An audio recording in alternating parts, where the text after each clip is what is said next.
આજે પરીક્ષિત રાજાને સુખદેવજી પોતે કહે છે કે 3 પ્રકારના શ્રોતા અને વક્તા શાસ્ત્રમાં લખ્યા છે.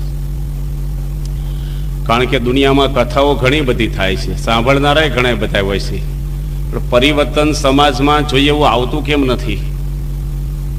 તો વક્તા એટલા શુદ્ધ પવિત્ર હોય અને શ્રોતા કહેતા સાંભળવા વાળા પણ જિજ્ઞાસાથી પોતાના માટે, પોતાના મોક્ષના માટે કથા સાંભળે તો એ કથા એને ફળ આપે છે. પહેલા પ્રકારના શ્રોતા ગણાવે છે કે સૂત પુરાણી વક્તા છે અને સોનક ઋષિ શ્રોતા છે.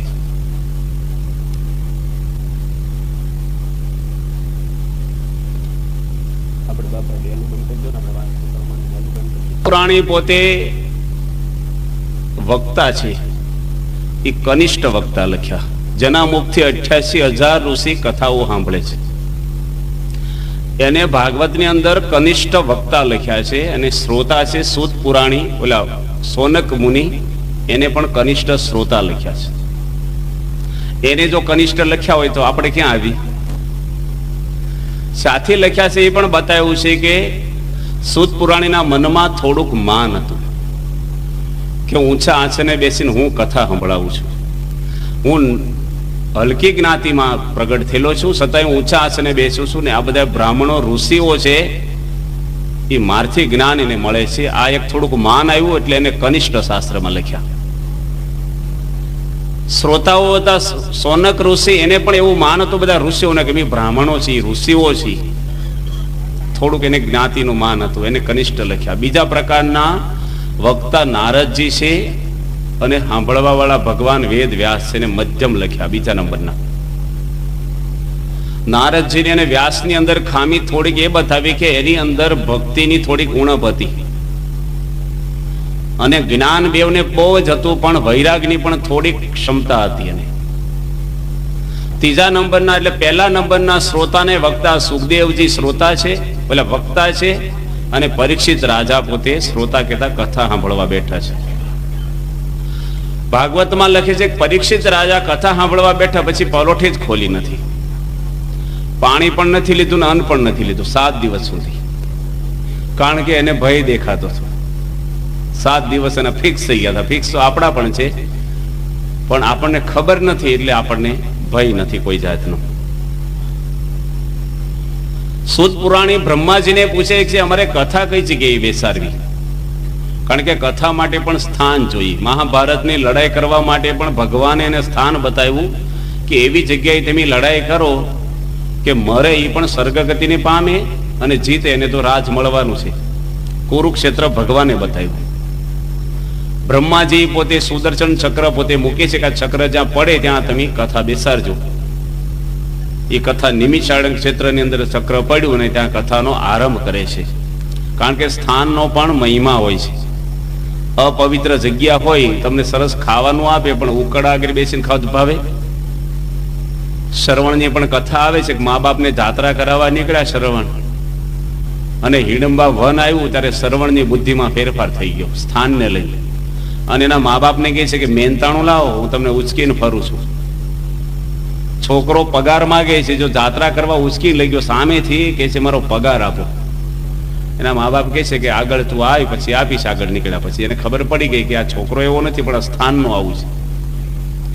રામાયણની અંદર પણ ભગવાન રામે જયારે રાવણનો નાશ કર્યો ત્યારે રામ ભગવાન લંકામાં પગ નથી મૂક્યો, યુદ્ધ તો બહાર ચાલતું હતું.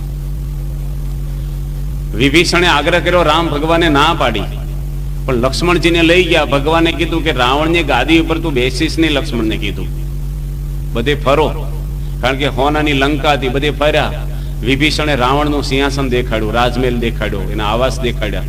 પછી કીધું કે આ સિંહાસન ઉપર થોડી વાર બેસો. લક્ષ્મણજી કે રામ ભગવાને ના પાડી છે કે થોડી વાર બેસો ને પછી મારે કાયમ બેસવાનું છે અહીંયા આ ગાદી ઉપર, પ્રસાદીનું કરી આપો, બેસીને ઉતરી જજો. અને લક્ષ્મણજી મોહબ્બતમાં બેઠા, તરત બુદ્ધિ ફરી ગઈ એની, અને કહે છે કે નગારા છે ને વાગે છે કે નગારા રામ ચીચાય એના કે રામ કોણ છે, મારીને કાઢી મૂકો. કોણ બોલે છે? લક્ષ્મણજી બોલે છે. વિભીષણને ખબર પડી કે આને બુદ્ધિ રાવણની આવી ગઈ અંદર, કારણ કે રાવણ આખી જિંદગી આ સિંહાસન ઉપર બેસીને આવું જ બોલતો હતો. એટલે સ્થાનનો પણ મહિમા હોય છે. પવિત્ર સ્થાન હોય ત્યાં કથા આપણે સાંભળીએ. આપણે મંદિરમાં કેમ માળા ફેરવવા ભજન કરવા જઈએ છીએ? કારણ કે મંદિરમાં કોઈ અઘટિત વ્યવહાર નથી થતો, એટલે આપણું મન પણ તરત પવિત્ર થઈ જાય છે. પવિત્ર માણસ આગળ બેસી તો આપણી મનોભાવનાઓ બદલાઈ જાય છે. ત્યાર પછી વ્યાસ ભગવાન મહાભારતની અંદર થોડું ડોક્યું કરે છે કે પરીક્ષિતના પૂર્વજો કોણ હતા. ભાગવતની અંદર જ આ પહેલા સ્કંધમાં મહાભારતની થોડીક વાતો વ્યાસ ભગવાને લખી છે. કારણ કે મહાભારત લખનાર પણ ભગવાન વેદ વ્યાસ છે અને ભાગવત લખનાર પણ ભગવાન વેદ વ્યાસ છે. કારણ કે એના પૂર્વજોની શુદ્ધિ પણ જોવી જોઈએ. આપણે કુળ તપાસીએ છીએ. એમ પરીક્ષિત રાજા કોણ છે, કયા કુળમાં જન્મ્યા છે, એનું ભાગવતના પહેલા સ્કંદમાં મહાભારતની ઘણી બધી વાતો કરી છે. કે શ્રી કૃષ્ણ ભગવાન એક વખત હસ્તિનાપુર જાય છે. ભગવાન જન્મ્યા છે 10મા સ્કંદમાં, પણ પહેલા સ્કંદમાં ભગવાન શ્રી કૃષ્ણના ચરિત્રો આવે છે. થોડાક આવા ચરિત્રો તો નથી આવતા, પણ એની કથાઓ આવે છે. અને દુર્યોધનને સમજાવવા ભગવાન જાય છે. શ્રી કૃષ્ણ ભગવાન પોતે કેટલા દયાળુ છે કે બહુ વાર કૃષ્ણ ભગવાન કગર્યા છે દુર્યોધનને. ભીષ્મ પિતાને પણ મનાવ્યા છે કે લડાઈ ન થાય તો સારું છે. અને હસ્તિનાપુર એટલે આજનું આપણે દિલ્હી ગણાય. દ્વારકાથી ભગવાન શ્રી કૃષ્ણ ત્યાં ઠેઠ જાય છે. પેલા તો વાહન નહોતા, રથ લઈને જાય છે ભગવાન. અને ભગવાન દુર્યોધનને ત્યાં બધી બેઠક કરે છે. ભીષ્મ પિતા, દ્રોણાચાર્ય, કૃપાચાર્ય બધાને બોલાવે છે. 100 કૌરવો હાજર છે. અને છેલ્લી બેઠક છે. ભગવાન કહે છે કે આ લડાઈ થાય એમાં હું સારું કઈ જોતો નથી, બે પક્ષે. દુર્યોધનને કહે છે કે તું એક કામ કર, તું ખાલી પાંડવોને 5 ગામ આપી દે, એક ભાઈઓને એક ગામ. કારણ કે રાજગાદી ઉપર તો પાંડુ રાજા બેઠા હતા. 3 ભાઈઓ સગા હતા, ધૃતરાષ્ટ્ર, વિદુરજી અને પાંડુ રાજા. પાંડુ રાજાના પુત્ર કોણ થયા છે? પાંડવો. એટલે ગાદીના અધિકારી ખરી રીતે કહીએ તો મોટા ભાઈ પાંડુ હતા ને એના જ દીકરા ગાદી ઉપર આવે, છતાંય તું રાજ પછાવી પાડ્યું છે. કારણ કે તારા બાપ તો આંધળા છે, એટલે તને રાજનો અમથોય અધિકાર નથી. પણ દુર્યોધન કહે છે કે પાંડવોને હોય જેટલી જગ્યા હું આપવા તૈયાર નથી, અને રાજ લેવું હોય, ગામ લેવા હોય, જગ્યા લેવી હોય તો મારી જોડે યુદ્ધ કરે. ભીષ્મ પિતા બેઠા છે, જાણે છે કે કૃષ્ણ ભગવાન ન્યાય કર્યો એ બરાબર કર્યો છે. અને એ તો ધર્મવાળા હતા. શ્રી કૃષ્ણ ભગવાને ભગવાન જાણવા વાળા હતા, ભક્ત હતા ભગવાનના, જબરજસ્ત જ્ઞાની હતા, બ્રહ્મચર્ય નિષ્ઠ હતા. પણ ભીષ્મ પિતા પોતે કંઈ બોલતા નથી. કારણ શું છે કે એના પેટમાં દુર્યોધનનું અનાજ પડ્યું છે. રાજાના અંદર દબાઈ ગયેલા હતા. કૃષ્ણ ભગવાન પોતે પછી ઊભા થઈ જાય છે. બહુ સમજાવ્યા. દુર્યોધન કે અમારા કાકા દાદાના ભાઈઓમાં ઝઘડામાં તમારે પડવાની જરૂર નથી કે છે. અને જમી લો હવે, આ વાત તો બનવાની નથી. કૃષ્ણ ભગવાન કે તારું અંત તો મને ખપે નહીં. 32 જાતના પકવાનો બનાવ્યા હતા દુર્યોધને આ મીટિંગમાં. રાજા હતો પોતે. શ્રી કૃષ્ણ ભૂખ્યા હતા આગલા દાડાના. ભગવાન કે આ દુર્યોધનનું અનાજ આ ભીષ્મ અને દ્રોણાચાર્યએ ખાધું છે તો એની બુદ્ધિ ભ્રષ્ટ થઈ છે, હું ખાવ તો મારી બુદ્ધિ બગડે. અને શ્રી કૃષ્ણ ભગવાન ત્યાંથી ચાલ્યા જાય છે. અને બાજુમાં વિદુરજી દુર્યોધનના કાકા છે, એની ઝૂંપડીએ જાય છે. દુર્યોધનની પત્ની પારસ્વતી હતી, એની કઈ રાખેલું વિદુરજીની પત્ની કે કૃષ્ણ ભગવાન આવ્યા છે ને તમે એને બોલાવો. કે કૃષ્ણને બોલાવે નહીં. અત્યારે બધું વાતાવરણ કેવું છે? ગરમ છે, લડાઈનું કામ ઘણું બધું લઈને આવ્યા હોય. અત્યારે પધરામણીનો સમય નથી. અને ભગવાનનું આ ઘર છે ને આવું હશે તો વગર આમંત્રણે આવશે. અને એવું ભજન કરતા હતા, ભગવાનને મનમાં રાખી. અને કૃષ્ણ ભગવાન વિદુરજીના મેવા ઠોકરે મારી અને વિદુરની ઝાંપલી ખખડાવી. ભક્તિ તો એવી કરવી જોઈએ ભગવાન આપણો ઝાંપો ખખડાવે. આપણે ભગવાનને સોદા નો કરવો જોઈએ કેમ નો આવે અમારે, કેમ આમ નો થાય. સબરીબાઈ રામને શોધવા નથી કે, પણ રામે સબરીની ઝૂંપડી શોધી કાઢી સામેથી. વિદુરજી ખુશ થઈ ગયા. કોણ આવ્યા? કે જેનું ભજન કરે છે જ આવ્યા, ખોલ.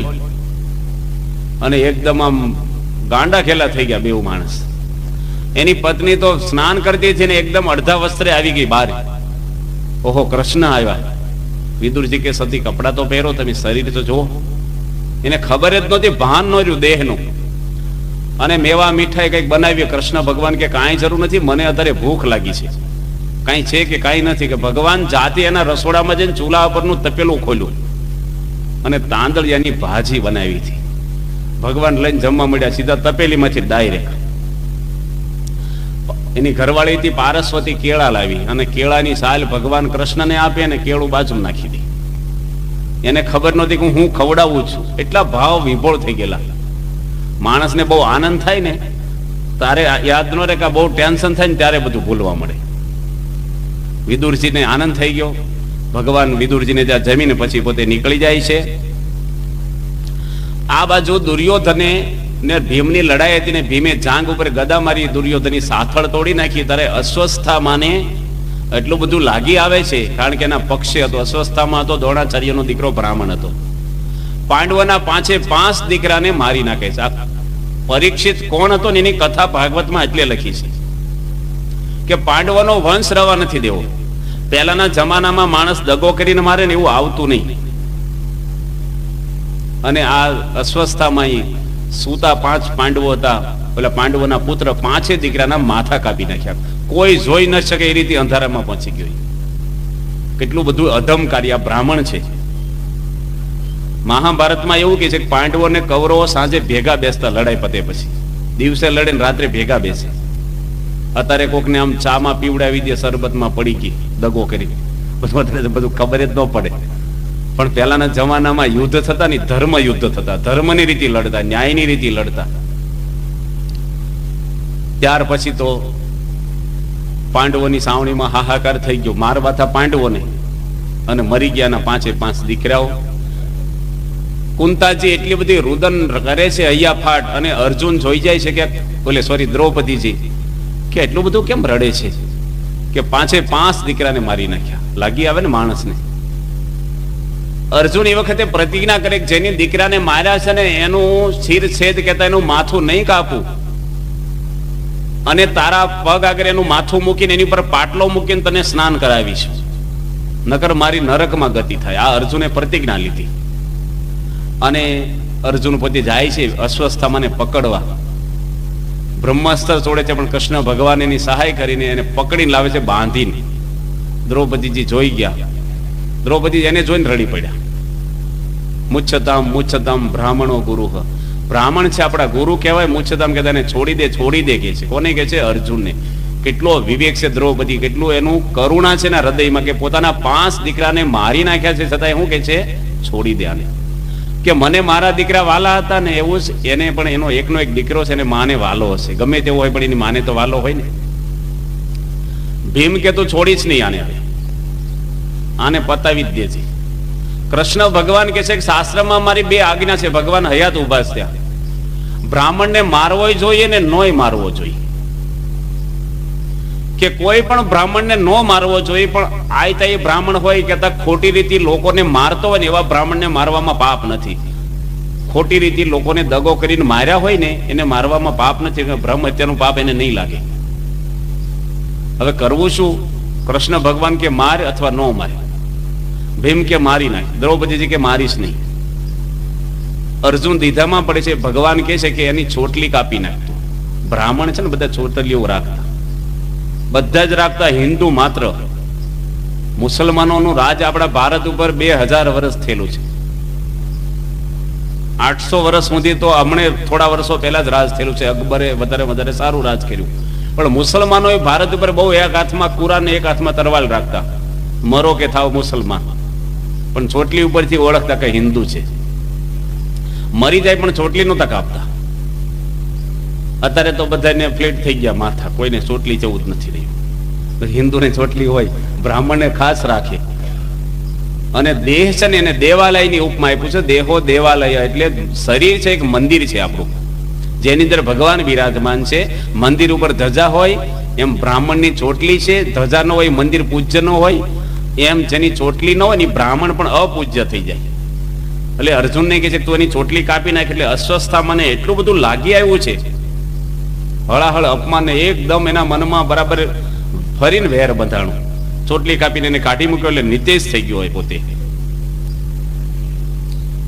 અને પછી ત્યાંથી નીકળી જાય છે. આ બાજુ વિદુરજી ધૃતરાષ્ટ્રને કહે છે કે તારો દીકરો છે ને દુર્યોધનની મૂર્તિમાન પાપ છે.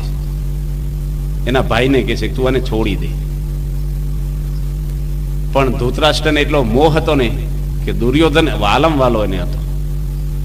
બહુ જણાએ સલાહ આપી એમને. કૃષ્ણ ભગવાને સલાહ આપેલી છે, યુધિષ્ઠિર રાજાએ સલાહ આપી છે, વિદુરજી સલાહ આપી છે, પણ દુર્યોધનનો ત્યાગ નથી કરી શક્યો. આ વાતની દુર્યોધનને ખબર પડે છે કે મને મૂર્તિમાન પાપ કરીને મને છોડાવવા માંગે છે મારા બાપ આગળ. એટલે વિદુરજીને ભર સભામાં તેડાવીને અપમાન કરે છે. મહાભારતમાં એવું કહે છે કે ઈરાદાપૂર્વક, બુદ્ધિપૂર્વક ભર સભામાં બોલાવીને જો અપમાન કરે કોઈ પણ વ્યક્તિનું, એ માણસ નરકનો અધિકારી થાય છે. વિદુરજીનું અપમાન કરે છે. વિદુરજી પોતે પછી 35 વર્ષ સુધી તીર્થો કરવા ચાલ્યા જાય છે અને પોતાનું ધનુષ હતું ની દરવાજે લટકાવીને જાય છે. જતા જતા પાછા દુર્યોધનને ઉપદેશ આપે છે કે તું કૃષ્ણ ભગવાન એના પક્ષે છે, પાંડવોના પક્ષે, એટલે તું હથિયારથી લડીશ તો કોઈ દાડો ફાવીશ નહીં. તો એના શરણે જાન તો તું જીતી જઈશ, તને રાજ આપી દેશે વગર લડાઈ. હથિયારથી લડી જીતીશ નહીં, એ પરમાત્મા છે એના પક્ષે. પણ દુર્યોધન તો વેગમાં હતો ને આસુરી બુદ્ધિનો હતો, એ કઈ સાંભળે એવો હતો નહીં. ત્યાર પછી વિદુરજી તીર્થોની અંદર નીકળી ગયા. તીર્થોમાં ફરતા ફરતા આ બાજુ તો લડાઈ થઈ અને યમુનાજીના કિનારે ઉદ્ધવજી મળે છે. દ્વારકામાં ખબર પડી, હરદ્વારમાં ખબર પડી વિદુરજીને કે મહાભારતની લડાઈ ચાલુ થઈ ગઈ છે. અને આ બાજુ ઉદ્ધવજી મળે છે ને કૃષ્ણ ભગવાનના સમાચાર વિદુરજી પૂછે છે કે કૃષ્ણ કુશળ છે ને? ઉદ્ધવજી કે કૃષ્ણ તો ધામમાં ચાલ્યા ગયા છે અને જતા પહેલા તમને 3 વાર યાદ કર્યા છે કે મેં બધાને કાંઈક નું કાંઈક આપ્યું છે, પણ વિદુરજીને કાંઈ આપ્યું નથી. માટે વિદુરજીને મારું જ્ઞાન આપજો, એવું સોનક ઋષિને, મૈત્રી ઋષિને કૃષ્ણ ભગવાને કીધું છે. ઉદ્ધવજી વિદુરજી રડી પડે છે કે ઓહો, મને કૃષ્ણ યાદ કર્યા, 3 વખત સંભાળ્યા અને બધા સમાચાર પૂછે છે કે હોય કૌરવો તો નાશ થઈ ગયા છે. ઉદ્ધવજીને કહે છે વિદુરજી કે મને કૃષ્ણની કંઈક વાત કરો, થોડાક ચરિત્ર કયો. ઉદ્ધવજી કહે છે કે લોકો તો અભાગ્યા છે જગત આખું, કે ભગવાનને ઓળખી શક્યા નહીં. પણ યાદવો તો નિરંતરના અભાગ્યા, જેના કુળમાં ભગવાન થયા તોય કોઈ યાદવ હોય. 56 કોટી યાદવ લખે છે પણ કોઈ ભગવાનને ઓળખ્યા નહીં કે પરમાત્મા છે. 12 ભક્ત લખ્યા છે હાચા કૃષ્ણ ભગવાનના. રામ ભગવાનના 3.5 ભગત લખ્યા છે. પેલો પગ ધોયાને અડધો ભગત લખ્યો છે. અને આમાં 12.5 ભગતમાં અક્રૂરને અડધો ભગત લખ્યો, મણી ચોરીને ભાગી ગયો એટલે અડધો ભગત એને લખ્યો. 12.5 ભગત એટલે ઓળખ્યા ભગવાનને. 120 વર્ષ ભગવાન રહ્યા પણ દુનિયા ઓળખ્યા નહીં, એટલે અભાગ્યું જગત રહ્યું. આપણું કુળ તો નિરંતરનું અભાગ્યું કે છે, ઉદ્ધવજી કે છે. ઉદ્ધવજીને જ્ઞાનના આચાર્ય તરીકે ભગવાન જતા પહેલા નિમતા ગયા છે. ઉદ્ધવને કહે છે કે હે ઉદ્ધવ, તું મારથી અણુ માત્ર પણ ન્યૂન્ય નથી, મારો સમ તું છો. અને એની પાદુકા છેલ્લે આપે છે. વિદુરજી પોતે મૈત્રી ઋષિના આશ્રમમાં, મૈત્રી પોતે ગંગાજીના કિનારે વશિષ્ઠ મુનિના આશ્રમમાં રહેતા હતા, માંડવ્ય ઋષિના આશ્રમમાં. ત્યાં ઉદ્ધવજી જાય છે અને એને ભગવાન શ્રી કૃષ્ણની કથા સંભળાવે છે. આ બાજુ શ્રી કૃષ્ણ ભગવાન દ્વારકા જવા તૈયાર થયા. સાત્વિકી ભેગો છે, અર્જુન છે, ઉદ્ધવજી પણ ત્યાં પહોંચી જાય છે ફરતા ફરતા. અને ભગવાન જાય છે ને તો દ્રૌપદીજી એકદમ જ ભગવાન આગળ આવે છે. તે પેલા કુંતાજી પણ આવે છે. કુંતાજી કે ભગવાન તમે જાઓ છો, હું તો તમને મળી નથી, કારણ કે રાજમાતા બની ગયા હતા કુંતાજી.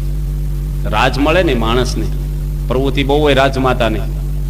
એટલે કે છે કે તમે જંગલમાં ફરતા હતા ને ત્યારે ડગલે ને ડગલે તમને યાદ કરતા હતા, અને રાજ મળ્યું ને એટલે અમે ભૂલી ગયા તમને. માટે કે અમને આખા કુટુંબને, પરિવારને કાયમ માટે અમને દુઃખ આપો, કષ્ટ આપો, એવા હું આશીર્વાદ માંગુ છું. આખી દુનિયામાં આવા કોઈ આશીર્વાદ માંગ્યા નથી. દુઃખની અંદર ભગવાન સાંભળે છે માણસને. કાલે આપણે વાત કરી કે સુખ માણસને આવે ને તો ભગવાનને ભૂલે છે. આપણે જોજો કે ઠેસ વાગે દાઝી ગયા હોય ને તો તરત ભગવાન આમ સામાન્ય આમ થોડું કંઈક હોય ને, વરસાદ ન પડે તો બધા આકાશમાં જોવે, ધૂન કરે. અરે વધારે ખેંચાય તો હવન કરે. પણ હારું વર થાય પછી કોઈ ઉપર જોવે? પછી શું જરૂર છે? આપણે સ્પેર વ્હીલ હોય અને પંચર પડે તારે જ યાદ કરે લોકો. ભગવાનને દુઃખ આવે ને ત્યારે સંભારે ધૂન કરે. આ બાજુ કુંતાજી આવ્યા, કેવી જંગલ માતા યાદ કરતા, ભગવાન તમે નીકળ્યા, હું તો રહી દુઃખ માગ્યું. એટલામાં ઉત્તરા જે પરીક્ષિતની માં દોડતી આવે છે કે બચાવો બચાવો મને, કે મારી પાછળ બ્રહ્માસ્ત્ર છોડ્યું છે અસ્વસ્થતામાં. કારણ કે અભિમન્યુનો દીકરો કોણ હતો? ઉત્તરા અભિમન્યુની ઘરવાળી હતી અને એનો દીકરો પરીક્ષિત ગર્ભની અંદર હતો. અસ્વસ્થતામાં એમ થયું પાંડવોનો વંશ હજી છે, બાળક પેટમાં છે એનો વંશ રહેશે, એનો નાશ કરવા માટે બ્રહ્માસ્ત્ર છોડ્યું. પેલા બધા આવા જ અસ્ત્રો હતા, અત્યારે બધા બોમ્બ ને મિસાઇલો ને પેલા આ બધા વાપરતા લોકો.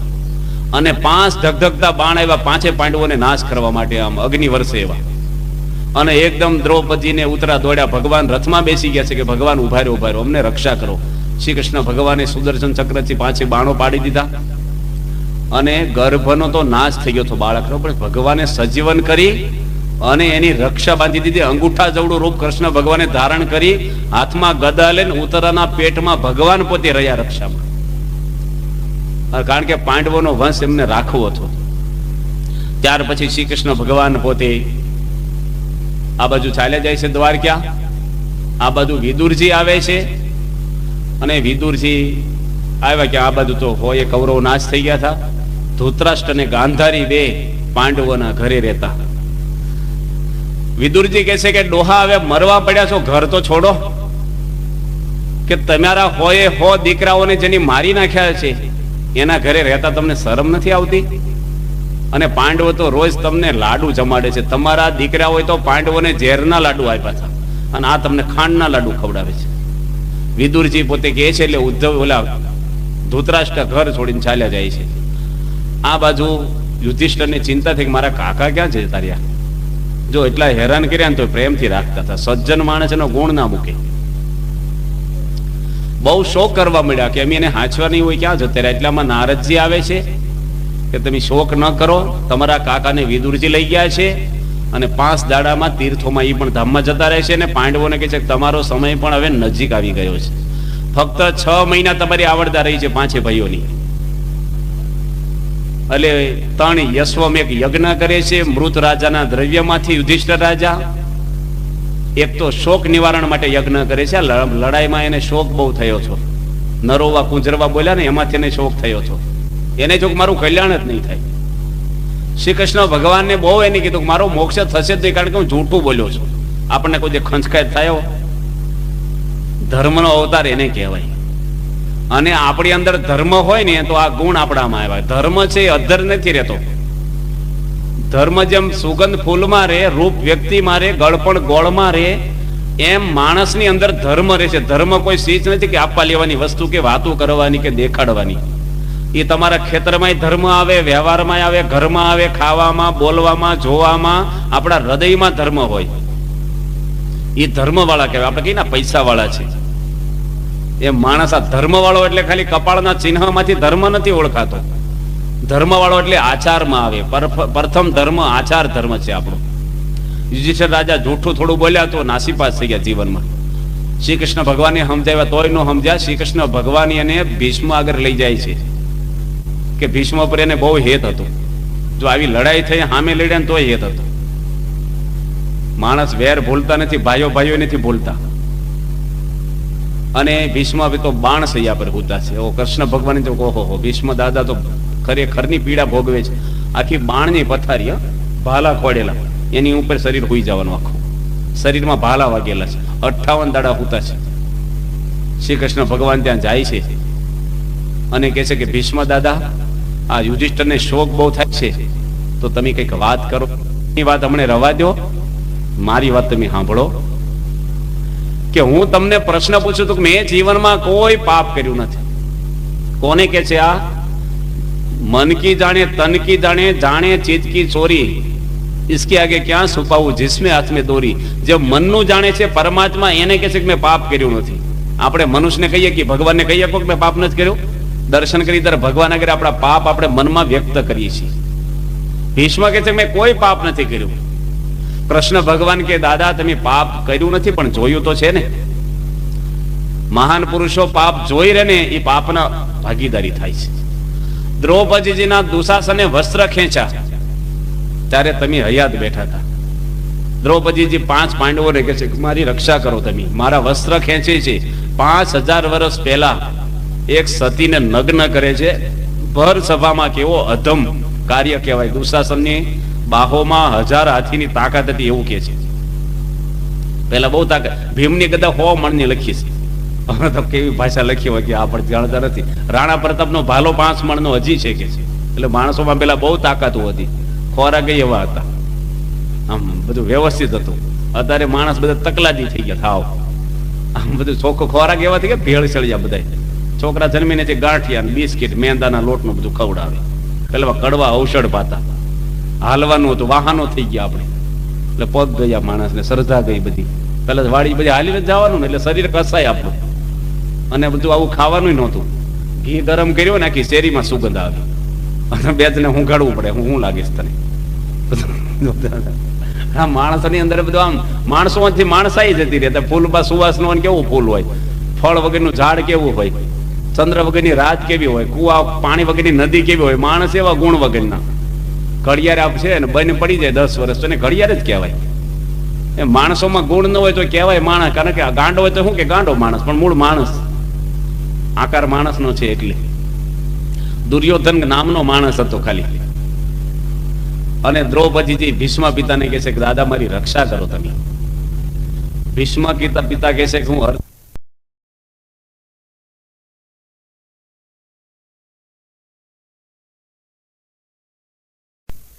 કૃષ્ણ ભગવાનની ચિંતા થઈ, જો દુર્યોધન અમર રહેશે તો પાંડવોને મુશ્કેલી થવાની છે. આ બાજુ શ્રી કૃષ્ણ ભગવાને દ્રૌપદીને તૈયાર કરી, અને ભાનુમતી દુર્યોધનની પત્ની આગળ શ્રી કૃષ્ણ ભગવાન પહોંચી ગયા કે રાત્રે આજે જાય છે ને, આજની રાત બહુ સારી નથી, અને દાદા તો હજી છે કાયમ, હજી તો ઘણા દિવસ યુદ્ધ હાલવાનું છે, તું કાલે જજે શાંતિ, આજની રાત્રે ન જશે. અને કૃષ્ણ પહેલી વાર કહેવા આવ્યા, એને કૃષ્ણ પર હેત હતું દુર્યોધનની ઘરવાળીને, એટલે માની ગઈ. આ બાજુ કૃષ્ણ ભગવાને દ્રૌપદીને તૈયાર કરીને શ્રી કૃષ્ણ ભગવાને બીજું રૂપ ધારણ કર્યું દ્રૌપદીજીનું, કે અર્જુનની રાત્રે એની ભેગા રહ્યા ભગવાન દ્રૌપદી રૂપે.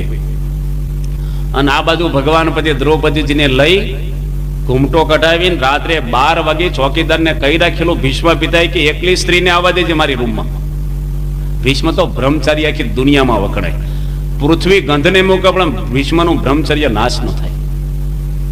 ગંગે પુત્ર હતા, પ્રતિજ્ઞા કરી હતી, એને સ્ત્રીનો ઘાટ પણ નહોતો. અને રાત્રે 12 વાગે પેલી દ્રૌપદીજી ગઈ અને ભીષ્મ માથે હાથ મૂક્યો, અખંડ સૌભાગ્યવતી રહે છે, તારા પતિનો કોઈ નાશ નહીં થાય. પતિ તો 5 હતા એને. અને પેલી લાજ બાર ઘૂમટો કાઢીને કહે છે કે દાદા આશીર્વાદ તો ફળશે ને તમારા, કે તું ક્યાંથી આવી, રાત્રે 1 વાગે એકલી નો આવે, તું કૃષ્ણ ક્યાં છે કે બહાર ઉભા છે. અને ભીષ્મ ત્યાં ગયા. દ્રૌપદીજી પૂછે તમે પ્રતિજ્ઞા કરી છે ને અર્જુનને મારી નાખવાની કાલે? એ કે મેં તો આવેશમાં લઈને પ્રતિજ્ઞા કરી છે, અને આ હું તને રાજીપાના આશીર્વાદ આપું છું. કૃષ્ણ ભગવાનને કહે છે કે હું તમને હથિયાર ઉપડાવીશ એકવાર લડાઈમાં, અને શ્રી કૃષ્ણ ભગવાનની પ્રતિજ્ઞા હતી હું હથિયાર લઈશ નહીં. ભગવાને ભીષ્મની પ્રતિજ્ઞા રાખવાટું પોતાની પ્રતિજ્ઞા તોડી નાખી. આવે છે ને ચક્ર લઈને રથનું. ભીષ્મ પિતા પોતે ઉત્તરાયણના સમય આવે છે ત્યારે ધામમાં જાય છે.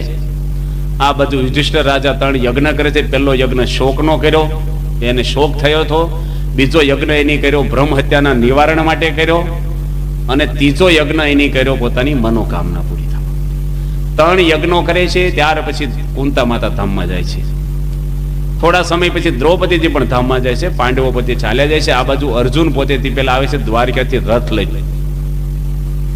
રસ્તામાં બધા કાબાઓ એને આયરો મળ્યા, બધી પટરાણીઓને લઈને કૃષ્ણ અર્જુન આવતા હતા ભગવાનની, અને અર્જુનને લૂંટી લીધો. જે ભીષ્મ પિતાને મારી નાખ્યા, દ્રોણાચાર્યને કર્ણને મારી નાખ્યા ગાંડીવ ધનુષથી એ અર્જુને સામાન્ય માણસો લૂંટી ગયા. સમય બળવાન હે નહીં મનુષ્ય બળવાન, કાબે લૂંટી ગોપીઓ એ ધનુષ એ બાણ. કૃષ્ણ પધાર્યાને કેળ્યાની વાત શ્રી ભાગવતે ભાખી, કર્યો અસુરે બહુ ઉત્પાત હરિનારી ઘેરે રાખી. અર્જુનને ઉપજ્યું કાંઈ ગાંડીવ ઘણું ઈચ્છું, ન થઈ તેની સહાય બુઢા પણ આવ્યું નહોતું. અર્જુન એનોય હતો, પણ ભગવાન જતા રહ્યા રખવાળા. આ બાજુ અર્જુન ખૂબ જ રડે છે, કારણ કે ભગવાનના બળથી મનુષ્યનું બળ કેટલું. આપણે પથ્થરો ઉચકવો હોય તો કેટલો 5 મણનો પથ્થરો માંડ 2-3 જણે ઉચકાય, પણ ક્રેન આવી હોય તો કેટલું ઉચકી નાખે, આખો ભરેલો ખટરો ઉચકી નાખે ફળદે. એક માણસ જ આમ ગેર પાડે છે. હનુમાનજી લંકામાં જાય છે ને રાવણની સભામાં પગ રોપ્યો અને ચેલેન્જ મારી ગયા, પગ ઊંચો કરીને સીતા માતાને આપી દેવા. રામની પરમિશન લીધી નથી. કેટલો આત્મવિશ્વાસ ભગવાનમાં એને હશે. બધાય પગ ઉપાડવા આવે છે ને પગ ઊંચો નથી થતો, છેલ્લે રાવણ પગ ઉપાડવા આવે છે. મારા પગમાં શું પડે છે કે છે. રામના પગમાં પડ તો તારો ઉદ્ધાર થશે, આવું કે છે. રાવણ પૂછે કે તું છો કોણ, તારા પગમાં એટલી તાકાત છે, તું કોણ છો? હનુમાનજી શું બોલે છે? રામનો દાસ છું. એવું નથી કેતા કે તારો બાપ છું. ઘણા કહે ને કોણ છો, તારો બાપ છું. બળ પોતાનું નથી બતાવ્યું, માણસને આમ પાવર આવી જાય, રાવણથી પગ ઊંચો નો ઊંચો, હવે શું છે તારે? રામની તાકાત હતી એનામાં. જે કઈ કૃપા હતી કોની હતી? રામની. ભગવાનના બળથી માણસ આગળ આવે છે. મનુષ્યનું બળ કેટલું માણસ કરી શકે? એટલે એ બાજુ પછી પોતે કૃષ્ણ ધામમાં ગયાના સમાચાર અર્જુન પોતે લાવે છે. અર્જુન પોતે હૈયા ફાટ યુધિષ્ઠિર આગળ રડી પડે છે. યુધિષ્ઠિર પૂછે કેમ રડે છે તું? તો કહે છે કે કૃષ્ણ ભગવાન જતા રહ્યા, આપણા રક્ષણ કરવા વાળા.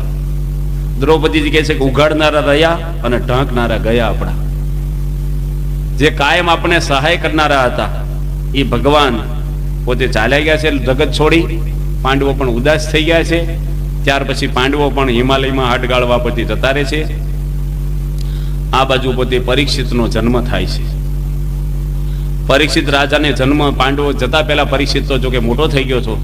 પરીક્ષિતના જ્યોતિષોએ જોવડાયું કે આને સર્પદંશથી મૃત્યુ થવાનું છે.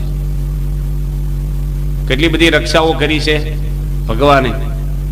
અને જ્યોતિષો કે પરીક્ષિતનો સર્પદંશથી મૃત્યુ થશે એમનું.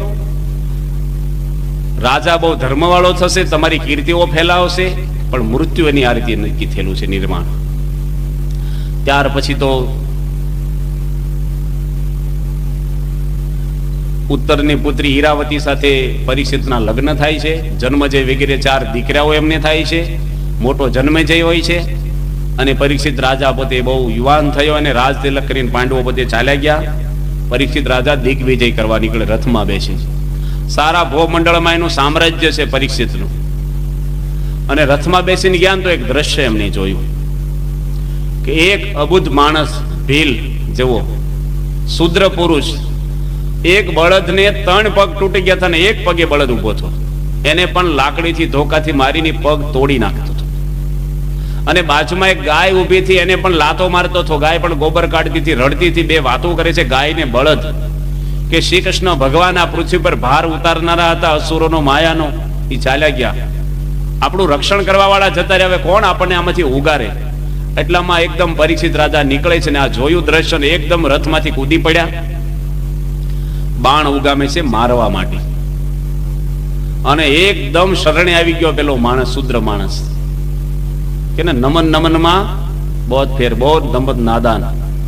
પેલાના રાજાઓ શરણે આવે ને એનો નાશ નહોતા કરતા. પરીક્ષિતે તું કોણ છો? કે મૂર્તિમાન કળજુગ છું. ધર્મના 4 પગ હોય છે, 3 પગને તોડી નાખ્યા કળજુગે. સતયુગની અંદર તપ હતું, એક તપ રૂપી પગ તોડ્યો. ત્રેતા યુગની અંદર દયા હતી, દયા પણ સમાજમાંથી ચાલી ગઈ. દ્વાપર યુગની અંદર પવિત્રતા હતી, એ પણ જતી રહી. અને કળજુગ એક સત્યના પગના આધારે ઉભો છે. બળદ, બળદ કહેતા ધર્મનું સ્વરૂપ. અને ગાય હતી એ મૂર્તિમાન પૃથ્વી હતી. પરીક્ષિત રાજા કીધું મારા સામ્રાજ્યમાંથી ગમે ને ભાગી જા, કે તમારું આખી દુનિયામાં રહેશે, મારે જવું ક્યાં? મને થોડુંક રહેવાની જગ્યા આપો. પરીક્ષિત રાજા એને જગ્યા આપે છે, 4 સ્થાન આપે છે. 4 સ્થાન કળજુગના ગણાય છે ભાગવતની અંદર. પહેલું ક્યાં રહેવું તારે? તો કે છે દૂતમ કહેતા જુગાર રમાય ત્યાં રહેવું. કળજુગ એટલે કંકાસ, કકળાટ, ઝઘડો, એનું નામ કળજુગ. અત્યારે આપણે કળજુગમાં જીવી છીએ, પણ કળજુગ છે ને એ આપણામાંથી અઠે, સમાજમાંથી ન અઠે. આખી દુનિયામાંથી કળજુગની આવડતા 4,32,000 વર્ષની લખી છે. હજી કળજુગ 5,000 વર્ષનો થયો છે. શ્રી કૃષ્ણ ભગવાન હતા ત્યારે યુધિષ્ઠિર રાજાએ પહેલી વાર તાળા જોયા દુનિયામાં. તાળા બનાવવા વાળો લુવાર જોયો યુધિષ્ઠિર રાજાએ, કે આ શું બનાવે છે? કે તાળા બનાવું છું. તાળા છે ના માટે? તાળા જ નહોતા ક્યાંય. એ કે લોકો ચોરી નો છે ને એટલે આ લોક મારવાનો. લોકો બીજાની વસ્તુ લઈ જાય એ કલ્પના જ નહોતી. ભાગવતમાં કથા આવે છે, એક વાણિયાએ બ્રાહ્મણે વાણિયાને ઘર વેચ્યું. અને ઘર વેચ્યા પછી ઘર તોડ્યું પેલા વાણીએ, અને વેચ્યું તો અંદાજે હોનાના ચરું નીકળ્યા. એટલે વાણિયો બ્રાહ્મણને દેવા આવે છે કે ભાઈ આ મારી માલિકીના નથી, આ તમારા પૂર્વજોએ દાટ્યા હશે, એટલે હક તમારો કહેવાય, તમે લઈ લો. બ્રાહ્મણ કે મેં તને વેચી દીધું ને પછી મારું આમાં કાંઈ ન, જે નીકળી તારું ગણાય, હું ન લઉં. જો આ સતયુગ. યુધિષ્ઠિર રાજા હતા, એને કે ન્યાય કરાવવા આવ્યા. રાજા સમજાવે છે બે કે એક એમી નો લઈને પેલો કે હું ન લઉં, અનહક નું લઈ પાપ કહેવાય. રાજા કે મૂકી રાખો, પછી ન્યાય કરશું. એ વખતે ભગવાન શ્રી કૃષ્ણ પૃથ્વી પર હયાત હતા. શ્રી કૃષ્ણ ભગવાન ગયા ને પછી થોડા વર્ષો પછી પેલો આવ્યો વાણિયો. એ કે પેલું લાવો એ મારું જ કહેવાય, કારણ કે મેં ઘર ખરીદી લીધું, એમાં જે નીકળે મારું જ કહેવાય. બ્રાહ્મણ આવ્યો કે એનું ન કહેવાય, એને ઘર જ વેચ્યું છે, પેલું તમારા વડવા હોય દાટ્યું હોય. બે ઝઘડ્યા. આ કળયુગનું શરૂઆત થઈ ગઈ. માણસને તરત શરૂઆત થઈ. ભગવાન જ્ઞાન તરત જ, જેમ લાઈટ જાય અંધારું થાય ને તરત જ બધું આવવા માંડ્યું. એટલે કળયુગ પોતાને 4 સ્થાનો પરીક્ષિત રાજા આપે છે. પહેલું સ્થાન કયું આપ્યું? જુગાર. જુગારનો અર્થ હાવ ગુજરાતીમાં કરવો હોય તો અનહકનું લઈ લેવું, મહેનત કર્યા વગર મેળવી લેવું, એનું નામ જુગાર. આપણે જુગાર રમીએ છીએ બધા જ. ભક્તિ કરવી નથી અને ભગવાનનું ધામ જોઈએ છીએ. નોકરી કરવી નથી માણસને, પગાર લેવો છે, એ પણ જુગાર છે. વિદ્યાર્થીઓને ભણવું નથી અને પહેલા નંબરે પાસ થવું છે ચોરી કરીને, એ જુગાર જ છે. મહેનત વગરનું મેળવવું અનહકનું, એ જુગાર. પાંડવો પણ જુગાર એમાં કાકા દાદાના ભાઈઓ હતા. અત્યારે માણસો સમાજમાં, આપણે ગામડામાં પવિત્રતા છે, પણ અબજો રૂપિયાનો જુગાર ખાનાઓ ચાલે દુનિયામાં. આમ માણસો નો રમે, પણ ભીમ 11 ના દાડે થોડુંક રમે આપણે ગામડામાં, જાણે હારો દિવસ કહેવાય ને, એટલે સુકનગીરા કહેવાય. અને જન્માષ્ટમી દાડે થોડુંક રમે પાછા. ભગવાન પ્રગટ થયા ત્યારે રમવું જોઈએ. અત્યારે મેચ રમાય એમાં જુગાર રમાય છે, કોણ જીતે ને કોણ હારે. માણસ કેટલો જુગાર રમાઈ જાય છે. આણંદની અંદર એક ભાઈ જુગાર રમે. આણંદની બાજુમાં એક ગામ છે. 700 રૂપિયામાં પોતાની પત્નીને વેચી મારી જુગારમાં. આ બનેલો પ્રસંગ, હજી 5-7 વર્ષ થયા આ પ્રસંગ. પોપર આણંદની અંદર એક ભાઈ એની દીકરીના લગ્નના દાગીના 20 તોલા હોવાનું ને ખિસ્સામાં 20,000 રૂપિયા લઈને ઘરે જતો હતો હોની ત્યાંથી, અને રસ્તામાં ક્લબમાં ગયો. 20 તોલા હોવાનું ને 20,000 રૂપિયા મૂકી દીધા. ક્લબના માલિકને થોડીક દયા આવી, તે વળી થોડાક પાછા આપ્યા. ચરોતરનો એક ભગુભાઈ પટેલ 700 વીઘા જમીન મૂકી દીધી જુગારમાં. જુગારી કોઈ કરોડપતિ સાંભળ્યો જ ક્યારે થયો હોય કે જુગાર રમીને માણસ બહુ આગળ આવી ગયો સમાજમાં? જુગારી માણસનો તો સમાજમાં આબરૂ જ નહીં કાંઈ. અને કેટલો જુગારો ક્યાં ક્યાં રમાય છે. એટલે જુગાર છે એ પાપ છે, કળયુગનો વાસ છે. પાનાને અડવું જ નહીં. લંડનની અંદર કહેવત છે કે પાસા કેવા નાખવા જોઈએ. આપણે પાસા નાખે ને જુગારમાં, પાસા એવા નાખવા જોઈએ કે પાસાને એવા નાખી જ દો કે ફરીને આવે તે એવા જ નાખો કે ફરીને પાસા આવે જ નહીં આપણી પડખે. ઘણા કે અમે ખાલી ખાલી રમીએ છીએ, ખાલીમાંથી જ થાય પછી ભર્યું. એ અડવાનું જ નહીં. છોડે આમ રમે પછી બોલી થાય. ગઢડાની બાજુમાં પીપળ ગામ છે. હું એ ભાઈના ઘરે જઈ આવ્યો છું, 1.5 વર્ષ થયું. ખેડૂત છે પટેલ આપણો. સારામાં સારો બંગલો છે ગામમાં. ભાવનગરમાં બંગલો છે. બધું જ જુગારમાં ફૂકી માર્યું એક દાડામાં. 10% વ્યાજ લાવ્યા દરબારો નથી રૂપિયાનું. બધું જ આજે એના બૈરા છોકરા મજૂરી કરતા થઈ ગયા. આ તો જોયેલા પ્રસંગો, આપણે અમુક તો સાંભળેલા છે. જુગારથી આઘું જ રહેવાનું, ભૂલમાં ન રમવાનું. અનહકનો પૈસો તમને શાંતિ નો આપે. કોકનો તો છે નહીં. પાના રમીને માણસ આજે કેટલા બધા આવું તો આવે છે. એટલે ભક્તિ આપણે કળયુગનો વાસ છે, રમવું નહીં. બીજું કે છે પાનમ કહેતા દારૂ. દારૂ પણ માણસને કળયુગનું સ્થાન આપ્યું છે. પરીક્ષિત રાજાએ કેટલો દારૂ પીવાય છે? 10 વખત નર્મદા આવે ને એટલો દારૂ વરસમાં પીવાય છે. કેટલો દારૂ! આજે જાત જાતના દારૂ, 1000 જાતના દારૂ લખ્યા છે. આપણે જેમ કેરીઓ છે ને, 1000 જાતની કેરીઓ બહાર આવે છે. આપણે થોડીક આમ તોતાપુરી ઢીકડીને હાફૂસ ને જાણતા હોય, બાકી ચોપડી છે 1000 જાતની. 700 જાતના ચોખા આવે છે. એમ દારૂ પણ 1000 જાતના આવે છે. એની પુસ્તક ઇંગ્લેન્ડમાં કેવો કેવો દારૂ તમારે. અને દારૂ માણસ આજે પી બરબાદ થઈ ગયા છે સમાજમાં. જુઓ, દારૂ એટલે બધું સમજી લેવાનું, વ્યસન માત્ર. પાનમ એટલે વ્યસન બધા જ આવી ગયા. આ તમે ગુટકા ખાવ છો એ પણ કળયુગનો જ વાત છે. નામ કેવા બધા આપ્યા છે, તુલસી, હા, માણેક છન, આ બધા નામ આપ્યા છે. ભગત, ભગવાનના નામ આપ્યા. મારી પાસે કચરો ભર્યો હોય. હમણાં એક ભરતભાઈ આવ્યા હતા લંડન થી, ગઢડા. એના ઘરે હું 2 વાર જમી આવ્યો છું લંડન. મેં એને કલાક સમજીને હાથમાં પાણી આપ્યું, ભગવાનની મૂર્તિ આગળ લઈ જઈ. તિલક સાંડલો કરે પાછા, અને 22 માવા ખાય રોજના. 30 વર્ષની ઉંમરે ભાઈ મૃત્યુ પામ્યા. હમણે જ ગઢડા આવ્યા હતા ને પ્રમુખ સાહેબના આશીર્વાદ લીધા, બ્લડ કેન્સલ થઈ ગયું છે. રડ્યા, મારે ઘરે રડ્યા હતા કે હું માન્યો નહીં, અને ધામમાં નડિયાદમાં જતા રહ્યા. માવા ખબર ને કેમ ના, માવો દૂધ નો હોય. આ માવા કહેવાય, માવો દૂધ ને એમ પેંડા બને એ માવો કહેવાય. આ માવા કહેવાય, કચરો કહેવાય, ગટર મોઢામાં નાખે માણસો. અરે ઘણા માવતર એવા છોકરા નહીં ખવડાવે, પાછા થોડુંક લેવા જાય ને લે 2 પાંદડા. ના, વ્યસનો વાળા કેવા બધા વ્યસનો છે ને. પ્રમુખ સ્વામી મહારાજ સાથે એક ભાઈ નાનુભાઈ કરીને હતા સુરતના, અને ગાડી ચલાવતા હતા અમેરિકામાં. અને સ્વામીને પગે લાગ્યા ને એટલે ખિસ્સામાંથી સિગારેટ પડી. અને ફોરેનની સિગારેટ છે ને બહુ લાંબી, અને એકદમ પેકિંગ એનું એટલું સરસ હોય ને, આમ તમને આમ સરસ આમ પેકિંગ.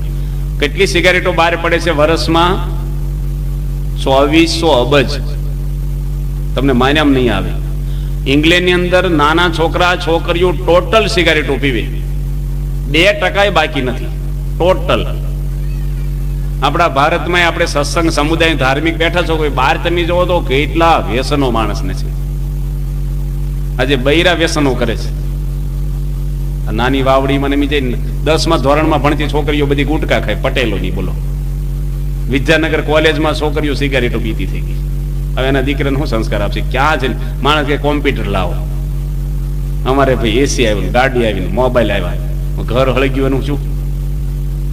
આ બધી પાયમાલી વ્યસનોમાંથી કેટલી બધી થઈ સમાજની. પેલા વ્યસન જ નહોતા, નામે વ્યસન નહોતા. એક ભાઈ છે ને હોકો પીવે ને દૂર બે, હોકો તો ક્યાંય દૂર રાખે 10-15 ફૂટ, અને નાળાઈ રાખે. હોકો કે વ્યસન થી આઘા હારા કે આપણે ફૂકાઈ મારે પાછો. એટલે વ્યસન મોઢામાં ધુમાડા કાઢે જ તું યાર, આઘા હારા વ્યસન. એટલે પેલા નાનું ભાઈ ની સિગારેટ પડી ને, એટલે પ્રમુખ સ્વામી કહે છે કે તમે સિગારેટ છોડી દો ને, અમને ગાડીમાં લઈને ફરો છો, તમે એટલી સેવા કરો છો. સ્વામી એ વાત નહીં બને કે કેમ તમે કહો તમારી બૈરીને છોડી દઉં કે 15 વર્ષનો હતો ને ત્યારથી હું સિગારેટ પીવું છું, બૈરી આવી છે 22 વર્ષ પછી. એટલે પહેલા સિગારેટ આવી છે, પછી ઘરવાળી આવી છે, એટલે હું સિગારેટ તો છોડીશ નહીં. સ્વામી એને બહુ સમજાવ્યા, ધીરે ધીરે ધીરે ધીરે છોડાવડાયું. પણ વ્યસન એટલા ઘર કરી ગયા હોય છે ને માણસને. માણસ કે મને સંડાસ જ ન ઉતરે બીડી વગર, એવાય અમુક હોય છે. પૈસા નથી હોતા. ઘોડિયામાં કોણ બીડી પાતું છું? લઈને જન્મા થા બીડીની બોલી ગળી, ઘોડિયા નતા બગડતા બીડી વગર. બીડી હોય તો સંડાસ ઉતરે. આ ટેવ હોય. હવે મંદિરમાં આવે ને ગોદડા ઉઠીને બીડીઓ પીવે ઘણે. એટલે ભાળી જાય ને બહાર. યાત્રાળાની બસ આવી હોય ને, નવી રજાઈઓ મંદિરમાં સરસ હોય, અને ઉતારામાં શું પેલા કોઈ માણસો સાફ સફાઈ વાળા હોય, માણસો હોય, એટલે બહાર ધુમાડા ભાળી જાય. એટલે ગોદડો ઓઢીને અંદર બીડે, ગોદડા કેટલી રજાઈઓ કાણે કરી નાખે આપણે. તો પેલા તણખા પરે સંડાસમાંથી પી આવે. એટલે બીડી કઈ પીવાની વસ્તુ છે? તમે મશીન છો, ધુમાડા કાઢો છો, હળગી જવું છે તમારે. ધુમાડા શેમાં નીકળે? હળગે એમાંથી નીકળે. તમે નાકમાંથી ને મોઢામાંથી ધુમાડા કાઢો છો, તે હળગ્યા છો કે નહીં? હળગે તો જ ધુમાડા નીકળે ને. હળગવું છે? મા બાપ ભલે હળગ્યા, તમે નો હળગજો. વ્યસનો કેટલા બધા. પેલા માવા કહે, ગિલોડીનો પાવડર નાખે, ઢેર ગલોડીનો પાવડર નાખે અંદર. આ પેલા પાન પરાગ વાળા આવ્યા હતા વડોદરા. પાન પરાગ ને આપણે ગુટકાનું નામ શું આવે છે? માણેકચંદ વાળા. ચા બહાર પડી માણેકચંદ ની ને. વડોદરા આવ્યા હતા બાપાના દર્શન કરવા પ્રમુખ સ્વામીના. સ્વામી કે તમારા કારખાને તો કેટલી બાયોને વિધવાઓ કરી છે. આ છોડો ને, બીજો ધંધો નથી દુનિયામાં, રોટલો નથી મળતો તમને. કેટલા માણસોના જીવન હણી લીધા, પછી એની ધંધો બદલો. સ્વામી બહુ વાતો કરી. આ ચા ને બધું બહાર પડ્યું. એનો દીકરી એના કુટુંબમાં કોઈ નથી ખાતું પાછું, કારણ કે જાણે ને મારી પાસે હું નાખી છે. અને માણસો આ બધા વ્યસનો કરે છે જાત જાતના. હમણાં હું ભોજપરા ગયો હતો, ભાવનગરની બાજુમાં મહાવીરસિંહ બાપુનું ગામ છે. એ ભોજપરામાં સભા કરી અને મધરધામમાં ગયા. ગામના માણસો કે અમારું અડધું ગામથી વધારે વિધવા છે અહીં. હું કામ કે ઘરે ઘરે દારૂ પીવાય છે. એમાં એક દાદા તિલક સાંડલો કરીને બેઠા હતા કે સ્વામી મારા 3 દીકરા 3 દારૂ પીવે છે. 2 જણા પીને જ આવ્યા હતા સભા. ઘરે ઘરે દારૂ. આ ભોજપરા ભાવનગરની બાજુમાં. ઘરે ઘરે કોક બાય તો રાંડ્યા જ હોય, દરબારોમાં તો લગ્ન કર્યા ને બીદાડે રાંડે તો પછી ભણવાનું નહીં જિંદગી, કે હા હારે જ રહેવાનું, પછી પિયરમાં નહીં રહેવાનું. કેટલો ત્રાસ બાઈને, આ વ્યસન, આ દારૂ, આ બીડીયું, ગુટકા. એટલે આ કળજુગના સ્થાન પરીક્ષિત રાજાએ કળજુગને આપ્યા છે. એમાંથી આપણે બચવું હોય તો વ્યસનમાંથી દૂર રહેવું.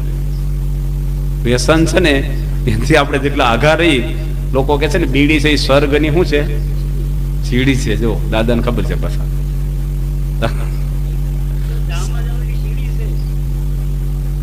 સ્વર્ગની સીડી કે છે, ઉતરવાની છે, ધામમાં જવાની નથી, પાછા આવો. સંત ચલે વૈકુંઠ में બેસે વિમાન કે માઈ, જહાં જાકે વાપસ ફરીને ભાંગ તમાકુ નાઈ. સંત ગયા ઉપર, પણ હોકાનું વ્યસન હતું, ત્યાં તો હતું નહીં કઈ.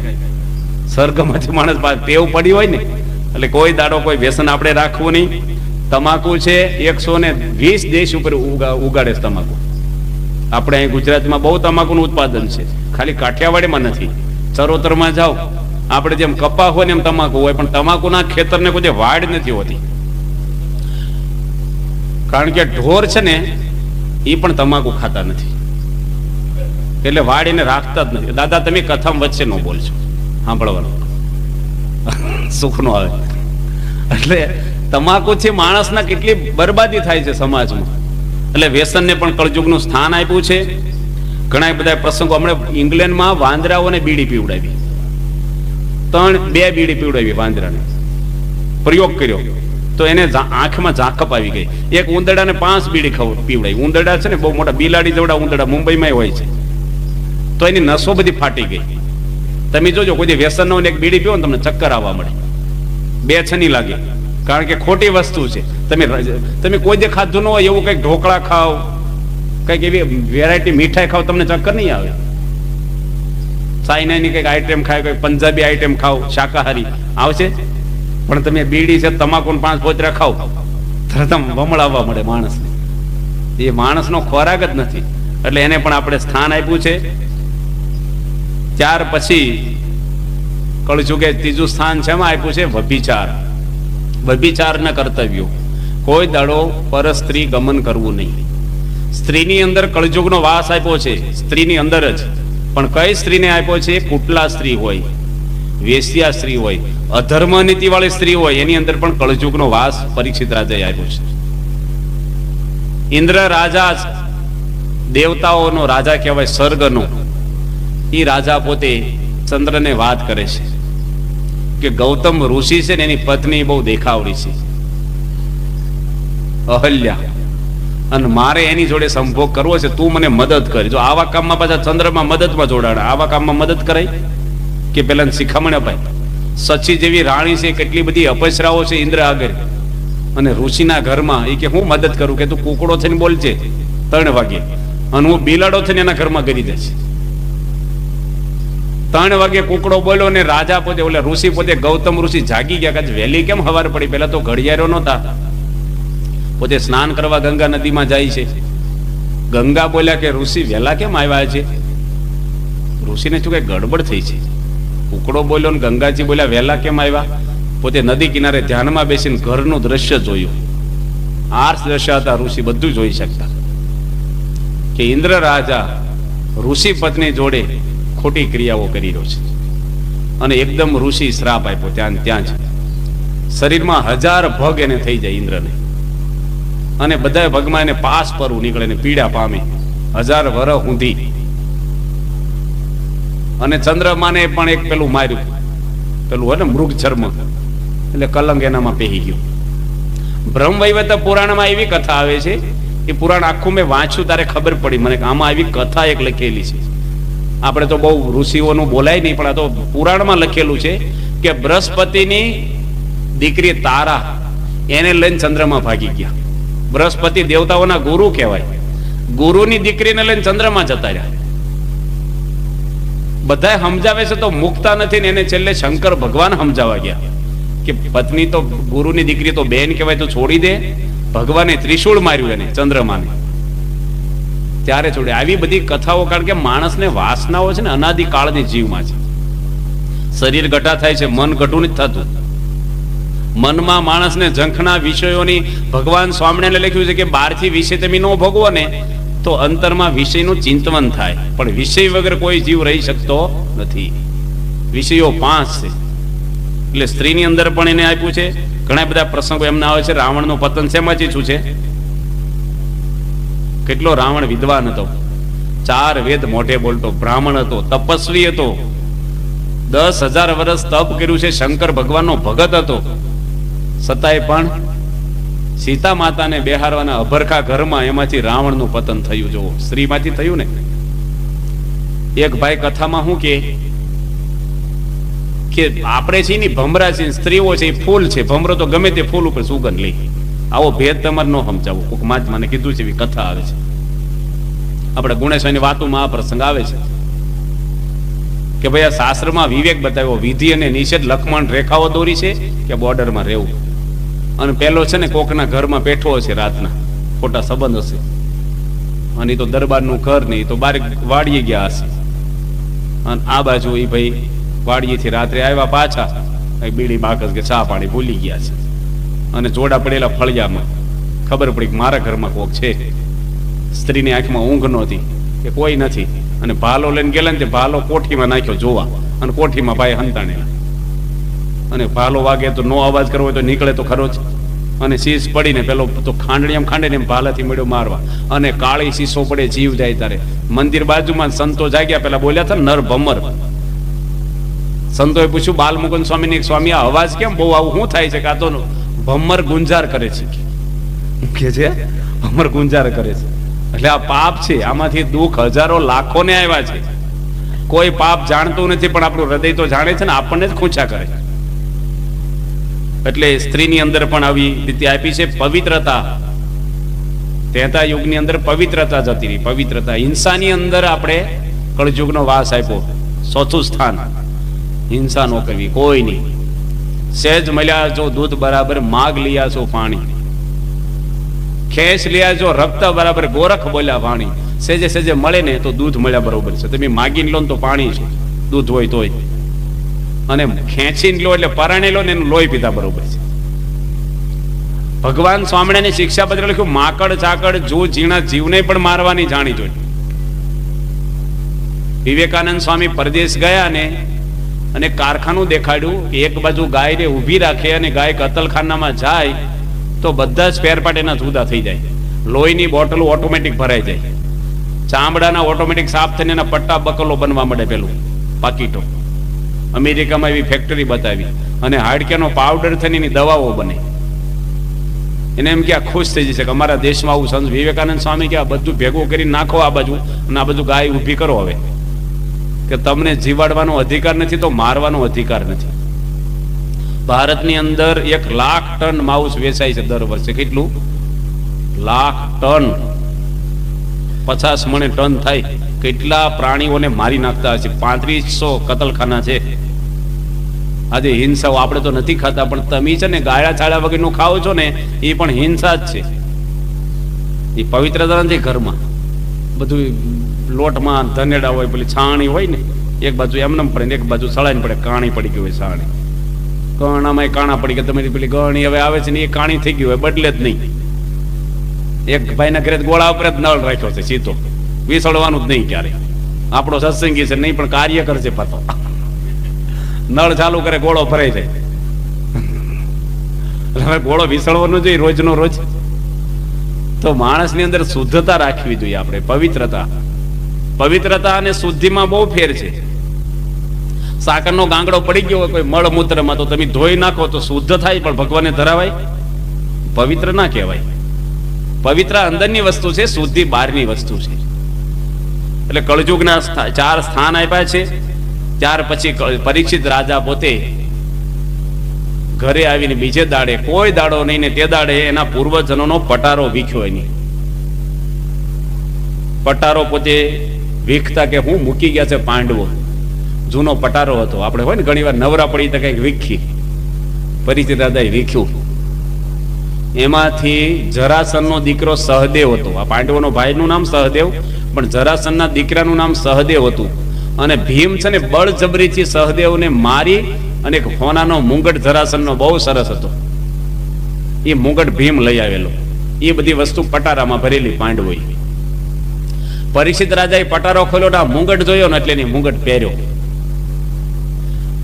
કળજુગને 5મું સ્થાન માગ્યું પરીક્ષિત રાજા આગળ કે 4 સંતો હાવ ગંદવાડા જેવા આપ્યા, એમાં એકેય હારું નથી, એક હારું આપો મને. કે કળજુગનો વાસ પછી સુવર્ણમાં રાખજે, તું જા સોનામાં રહેજે. તને આ દાદા દાગીના પહેરો ને પહોંચી ચેન, એમાં કળજુગના પહેરવામાં કઈ વાંધો નહીં, પહેરવું, પણ તમારે જાણી રાખવાનું કળજુગને લઈને ફરું છું. કળજુગ ભેગો જ છે આપણી હાથે. સોનામાંથી ઝઘડા થાય છે કે નથી થતા? સોનામાં જ થાય. જજો, માણસ મરે ત્યારે પેલા હોનું વીખી લે, છોકરાઓ કાઢી લો બધું. આમ હોનામાંથી જ કેટલા ઝઘડા. એટલે કળજુગે હોના, ઓલા પરીક્ષિત રાજાએ હોનાનો મુગટ પહેર્યો. પરીક્ષિત રાજાને એટલું બધું થયું, માન આવી જાય. માણસને માન બહુ હોય છે. જો સહેજ આપણે ઉઠાડ્યા હોય ને જાહેરમાં, તરત માન આવે. મને આમ કીધું, બધાને થાય. એમને સંતોને માન આવે ને બધાને આવે. કનક તજો કામિની તજો, તજો ધાતુ કો સંગ, તુલસી લઘુ ભોજન કરે જીવે માન કે રંગ. માણસ વખાણ કરે ને તો ખાધા જેટલો આનંદ થઈ જાય. કોઈના વખાણ થાય ને, તમે ભૂખ્યા હોય તો ભૂખ ભાંગી જાય. બોલો, આપણે માન વસ્તુ જ એવી છે. પરીક્ષિત રાજાને માન આવી ગયું અને સરે મરેલો નાગ પડ્યો હતો. એ ઝાંખડામાં નાગ હતો ને, લઈ 2 હાથે અને ઋષિના ગળામાં વીડી દીધો. આ કરાય એવું કાર્ય પાંડવોનો દીકરો છે, ધર્મ વાળો છે, જે કળજુગને નાશ કરવા વાળો, ઋષિઓના સ્વાગત કરવા વાળો છે, ઋષિના પગ ધોઈને પાણી પીવે એવો રાજા છે. પણ કોનો પ્રવેશ છે એનામાં? કળજુગનો. ઘણી વાર આપણે એવું હોય ને, મારે નહોતું કરવું થઈ ગયું, તો જો આપણે પશ્ચાતાપ થતો હોય છે. પરીક્ષિત રાજા ત્યાંથી ચાલ્યો જાય છે ને, ઘરે જઈને જેવો મુંગટ ઉતારીને બેહે છે ને, અને એને બુદ્ધિ સ્થિર થઈ કે આ મેં શું કર્યું. જે હાથે ઋષિઓને હું ફૂલમાળા પહેરાવતો, જે હાથે ચંદન ઘસીને અરચાવો કરતો, જેને 2 હાથ જોડીને પગમાં માથું નમાવતો, એ ઋષિના ગળામાં મેં નાગ નાખ્યો, સર્પ નાખ્યો. એને કીધું કે આજથી હું અન્ન પાણી હરામ કરી દઉં છું, પ્રાયશ્ચિત કરું છું. જીવીશ ત્યાં હું અન્ન પાણી જ નહીં લઉં. આવો પરીક્ષિતે સંકલ્પ કર્યો. આ બાજુ ઋષિ તો ધ્યાનમાં બેઠા ને ખબર પણ નથી કે મારા ગળામાં નાગ છે. પણ સમીક ઋષિના દીકરો શ્રૃંગી ઋષિ, નાનો બાળક છે, 10 વર્ષનો, બાજુમાં એક નદી વહે છે. ત્યાં બધા બ્રાહ્મણના છોકરાઓ, ઋષિઓના છોકરાઓ રમતા હતા નદી કિનારે. ત્યાં 2 છોકરાઓ આવ્યા કે શ્રૃંગી, તારા બાપના ગળામાં તો સર્પ નાખેલો છે કોઈ, અને પરીક્ષિત રાજા આવ્યો હતો આશ્રમમાં, એવું જાણ્યું છે મેં. અને એટલો બધો ક્રોધાયમાન થઈ જાય છે ઋષિનો દીકરો શ્રૃંગી ઋષિ, 10 વર્ષનો બાળક. એના હોઠ ફફડવા માંડ્યા, ધ્રુજવા માંડ્યો, અને એકદમ જ એને એટલો બધો ગુસ્સો આવી જાય છે ને કે નદીમાંથી પાણીની અંજલી ભરી અને કહે છે કે મારા બાપના ગળામાં જેની નાગ નાખ્યો હશે ને, એને અઠવાડિયામાં તક્ષક નાગ કરશે ને મૃત્યુ થાય. ઋષિ પુત્ર તો બ્રાહ્મણનો દીકરો હતો. સત્યને વરેલા ઋષિઓ હતા. કોઈ સાધુ સંતોનો ક્યારેય અપરાધ ના કરવો, કોઈનો દ્રોહ ન કરવો, જીવ પ્રાણી માત્રનો દ્રોહ ન કરવો. એમાંથી આપણું અધપતન જ થાય છે. નામ શું તમારું? કે જીવાભાઈ. કામ શું કરો છો? કે રાફડા ખોદવાનું કરીએ છીએ. તો હું મરેલા જ કયો ને જીવાભાઈ હું કામ કયો છું? ક્યાંક નાગ નીકળશે રાફડામાંથી. એમ માણસ છે ને, દ્રોહ કરે ને એટલે કોક દાડો પરિબનું. ભગવાન સહન નથી કરતા. ઘોડી બટકું ભરે ને પછી મૂકે નહીં, પણ આંખમાં આંગળી નાખો ને તો મૂકી દે. એમ ભગવાન છે ને કોઈ જે છોડતા નથી. તમે ગમે તેટલા પાપ કરો, પણ ભક્તનો અપરાધ કરો. હિરણ્યકશ્યપનું આખ્યાન આપણે સાંભળીશું 7મા સ્કંધમાં. ઘણા બધા પાપ કર્યા, ભગવાને સહન કર્યા, પણ પ્રહલાદજીને સંસેડ્યો. ભગવાને સ્પેશિયલ અવતાર લીધો છે એના માટે. સંત સંતાપે જાત હે રાજ ધર્મ અરુ વંશ, તુલસી તૈણે ટીલે ન દીઠા રાવણ કૌરવ ને કંસ. રામાયણમાં પ્રસંગ આવે છે કે રાવણ હતો ને એને સીતા માતા પર બહુ પ્રેમ હતો, અને રામ ઉપર એને વિરોધ હતો, દ્રોહ હતો, દુશ્મનાવટી હતી. ભગવાન સાથે વેર હતું ને ભક્ત જોડે પર પ્રેમ હતો એને, તો એનું માથું કપાઈ ગયું. ભગવાનનો દ્રોહ કર્યો, ભક્ત ઉપર પ્રેમ કર્યો. એને સુરપંખા હતી, એને રામ ઉપર પ્રેમ હતો અને સીતા ઉપર વેર હતું. એને સીતા મરે તો રામ મારી જોડે પરણે, એના નાક કાન કપાણા. પણ હનુમાનજીને શું હતું? રામ લક્ષ્મણ જાનકીને જય બોલો હનુમાન, તો એની પૂજા થાય છે. ભક્તરે ભગવાન બેવની પૂજા કરી. વલ્ભાચાર્ય 84 જગ્યાએ બેઠા ને, એ 84 તીર્થ કહેવાના. જ્યાં જ્યાં બેઠા ને ભગવાનના ભક્ત પગ મૂકે ને તીર્થ બની જાય છે. સંતો ફરતા તીરથ કહેવાય, જ્યાં જ્યાં જાય ત્યાં ગંગા રેલાય. પરીક્ષિત રાજાને તો આવું દુઃખ આવી ગયું છે મોટું, એને ખબર પણ નથી. આ બાજુ શૃંગી ઋષિ 10 વર્ષનો નાનો દીકરો શ્રાપ આપી અને એના બાપના ગળામાં નાગ પડેલો છે, એ કાઢવા પણ નથી રહેતો. અને એકદમ જ એના બાપ ધ્યાનમાં બેઠા છે ને જોશ જોશથી રડી પડે છે. ઋષિ થોડી વાર પછી ધ્યાનમાંથી જાગ્યા. કેમ રડે છો તું? પેલા છોકરા રડતા જ નહોતા. શું થયું તને? કે મેં શ્રાપ આપ્યો છે. પરીક્ષિત રાજાને શ્રાપ આપ્યો. શાના માટે આપ્યો? કે તમારા ગળામાં તો જુઓ મરેલો સર્પ નાખ્યો છે. ઋષિ ધીરે લઈને સર્પ કાઢીને બાજુ મૂકી દીધો કે તે બહુ જ ખોટું કર્યું છે. રાજા તો પ્રજાનું પાલન કરનારા હોય. આજે રાજા વગરનું રાજ તો અંધધૂંધો, એટલે રક્ષણ કોણ કરશે પ્રજાનું? આપણે તો સાધુ સંતોને સહન કરવાનું હોય. આ તો પાંડવોનો દીકરો પરીક્ષિત ધર્મવાળો છે, એની ભૂલ કરી પણ તે કેમ કરી? પણ એ શ્રાપ એવા આપતા ને પાછા નહોતા ખેંચાતા. બોલ્યા એટલે પૂરું. કે ને સતી કોઈ જે શ્રાપ આપે નહીં અને સખણીનો લાગે નહીં. એટલે કે છે તું સમાચાર આપ પરીક્ષિત રાજાને, એને જે કરવું હોય કઈક તૈયારી તો કરે. 2 બ્રાહ્મણના છોકરાને મોકલે છે પરીક્ષિતને સમાચાર દેવા માટે. આવા સમાચાર દેવા એ પણ હિંમત જોઈએ. પરીક્ષિત રાજા શાંતિથી બેઠા છે. 2 બ્રાહ્મણ પુત્રો આવ્યા. પરીક્ષિત રાજાએ સ્વાગત કર્યું, એનું નમસ્કાર કર્યા કે આવો શું છે? કે તમને શૃંગી ઋષિ શ્રાપ આપ્યો છે ને અઠવાડિયામાં 7 દિવસમાં તમારું મૃત્યુ છે. પરીક્ષિત રાજા એકદમ જાગી ગયો. મૃત્યુ તો દરેકને છે પણ આપણે જાગતા નથી. ઉત્તિષ્ઠ જાગ્રત પરાપ્ત વરાની બોધત. જાગો, ઉઠો.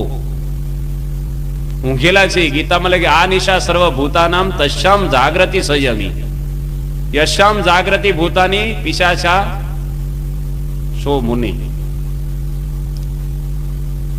કે જીવ પ્રાણી માત્ર ઊંઘેલા છે. કેમ ઊંઘેલા છે? કે પોતાના કર્તવ્યનું ભાન નથી એટલે જાગતો છે છતાંય ઊંઘેલો છે. બ્રાહ્મણનો દીકરો દારૂના પીઠામાં જઈને બેહે તો ઊંઘેલો કહેવાય, જાગેલો કહેવાય? તમને સપનામાં કર્તવ્યનું ભાન રહે? આપણને ઊંઘમાં રહે છે? ઊંઘેલા છે. એમ જાગ્રતમાં પણ ખબર નથી કે મારે શું કરવાનું છે, એટલે ઊંઘેલા છે. પરીક્ષિત રાજા જાગ્યો. જો ગોપીચંદ રાજા જાગી ગયો. મેનાવતી રાણી હતી, એની માં વિધવા હતી, ઉપર નાતી. ગોપીચંદ રાજા નીચે નાતો છો ને મેનાવતી ઉપર હતી. ઝરૂખામાં ઊભી પોતાના પુત્રને જોવે છે. નાની ઉંમરમાં વિધવા થયેલી, એક જ દીકરો ગોપીચંદ રાજકુમાર હતો. એકદમ રૂપના અંબાર હતો. દાસ દાસીઓ તેલ ફૂલેલ સુગંધથી નવડાવતી હતી અને શરીરનો બવડો બધું ખુલ્લું દેખાય.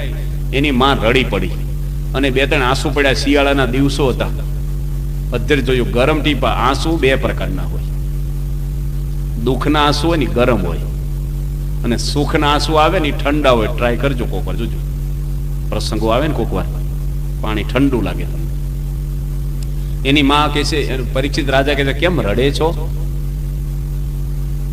તને કોઈ આંગળી સીંધી હોય તો હાથ કાપી નાખું, કોઈ કરડી નજર કરી તો આંખ ફોડી નાખું, કોઈ કરડું વચન કે તેની જીભ કાપી નાખું. રાજા છું.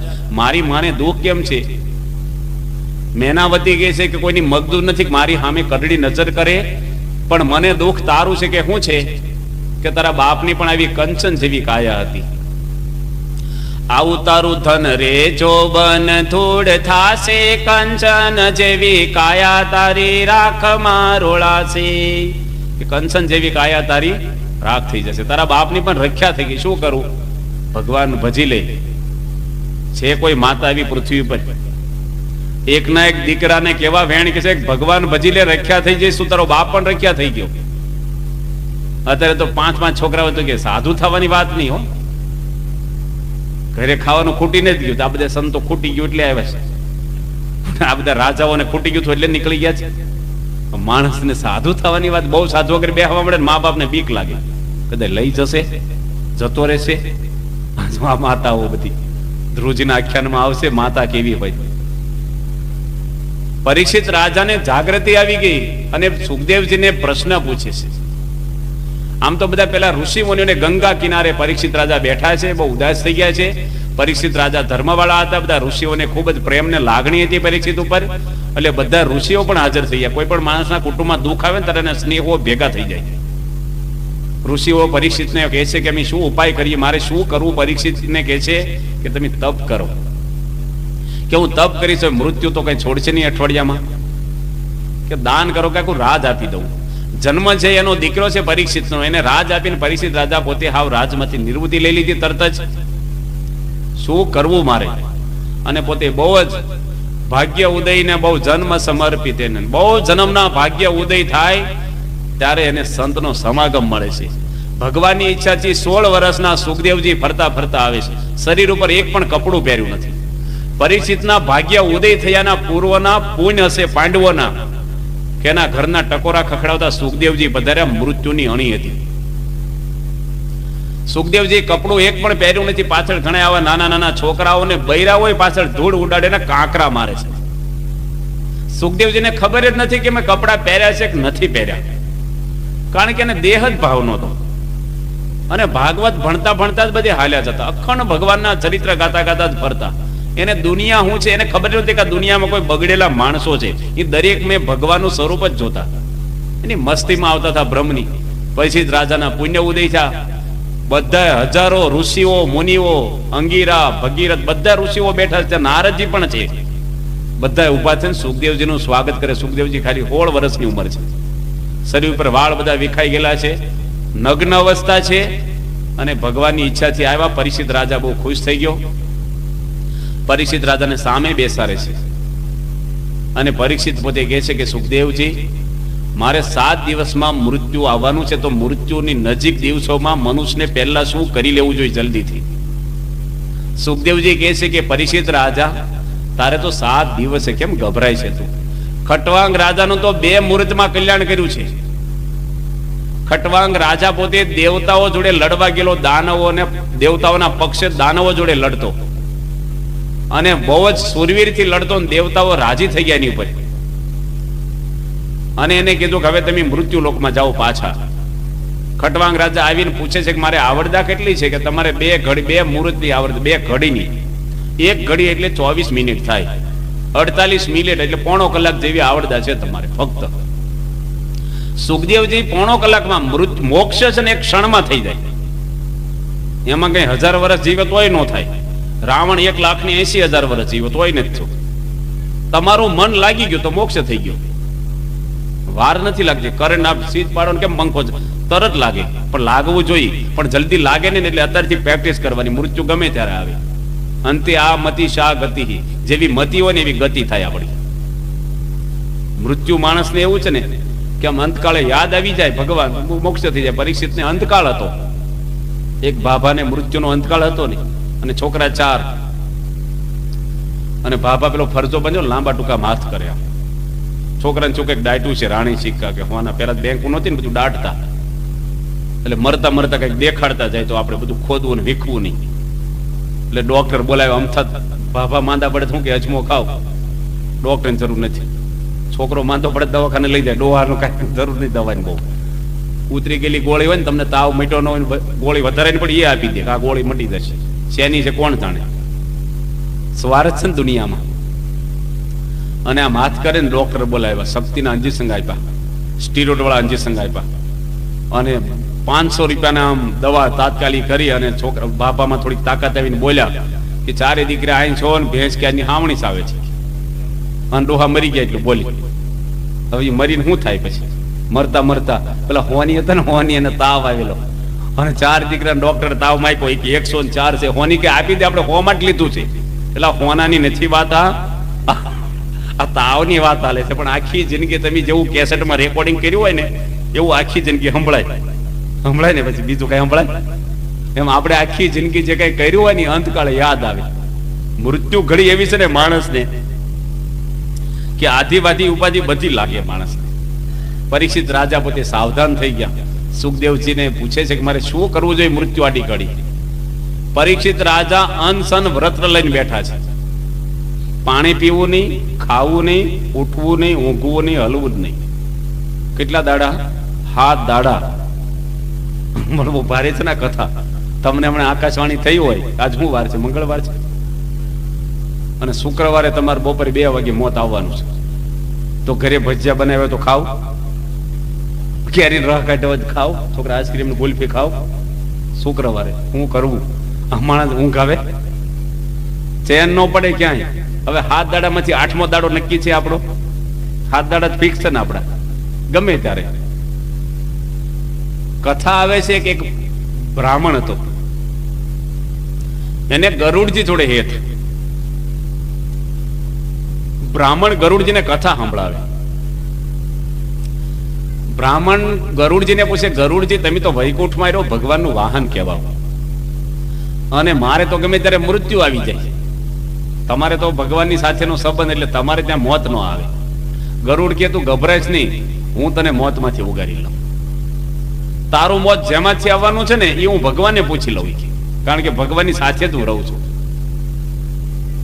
બ્રાહ્મણ કે હારું ભાઈ કઈક ઉપાય કરી દો, કારણ કે જીજી વિશા માણસને હોય છે, મરવું કોઈને ગમે છે, કોકને મરવાનું કઈ તરત કે તું મરીને આમ ધક્કો જ લાગે તરત.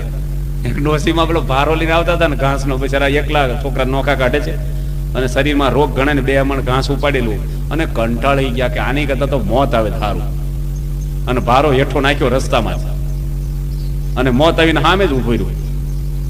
માજી કે તમે કોણ? એ કે તમે સંભાળ્યો નહીં, હૃદયથી બોલ્યા માજી મોત આવે થારું. હું મૂર્તિમાન મોત આવ્યું. કે કેમ? કે તમને લેવા. કે મેં તો તમને એટલે બોલાવ્યા, મને ભારો ચડાવો, મારે ઘરે જવું છે. હવે મોત કોઈને ગમે?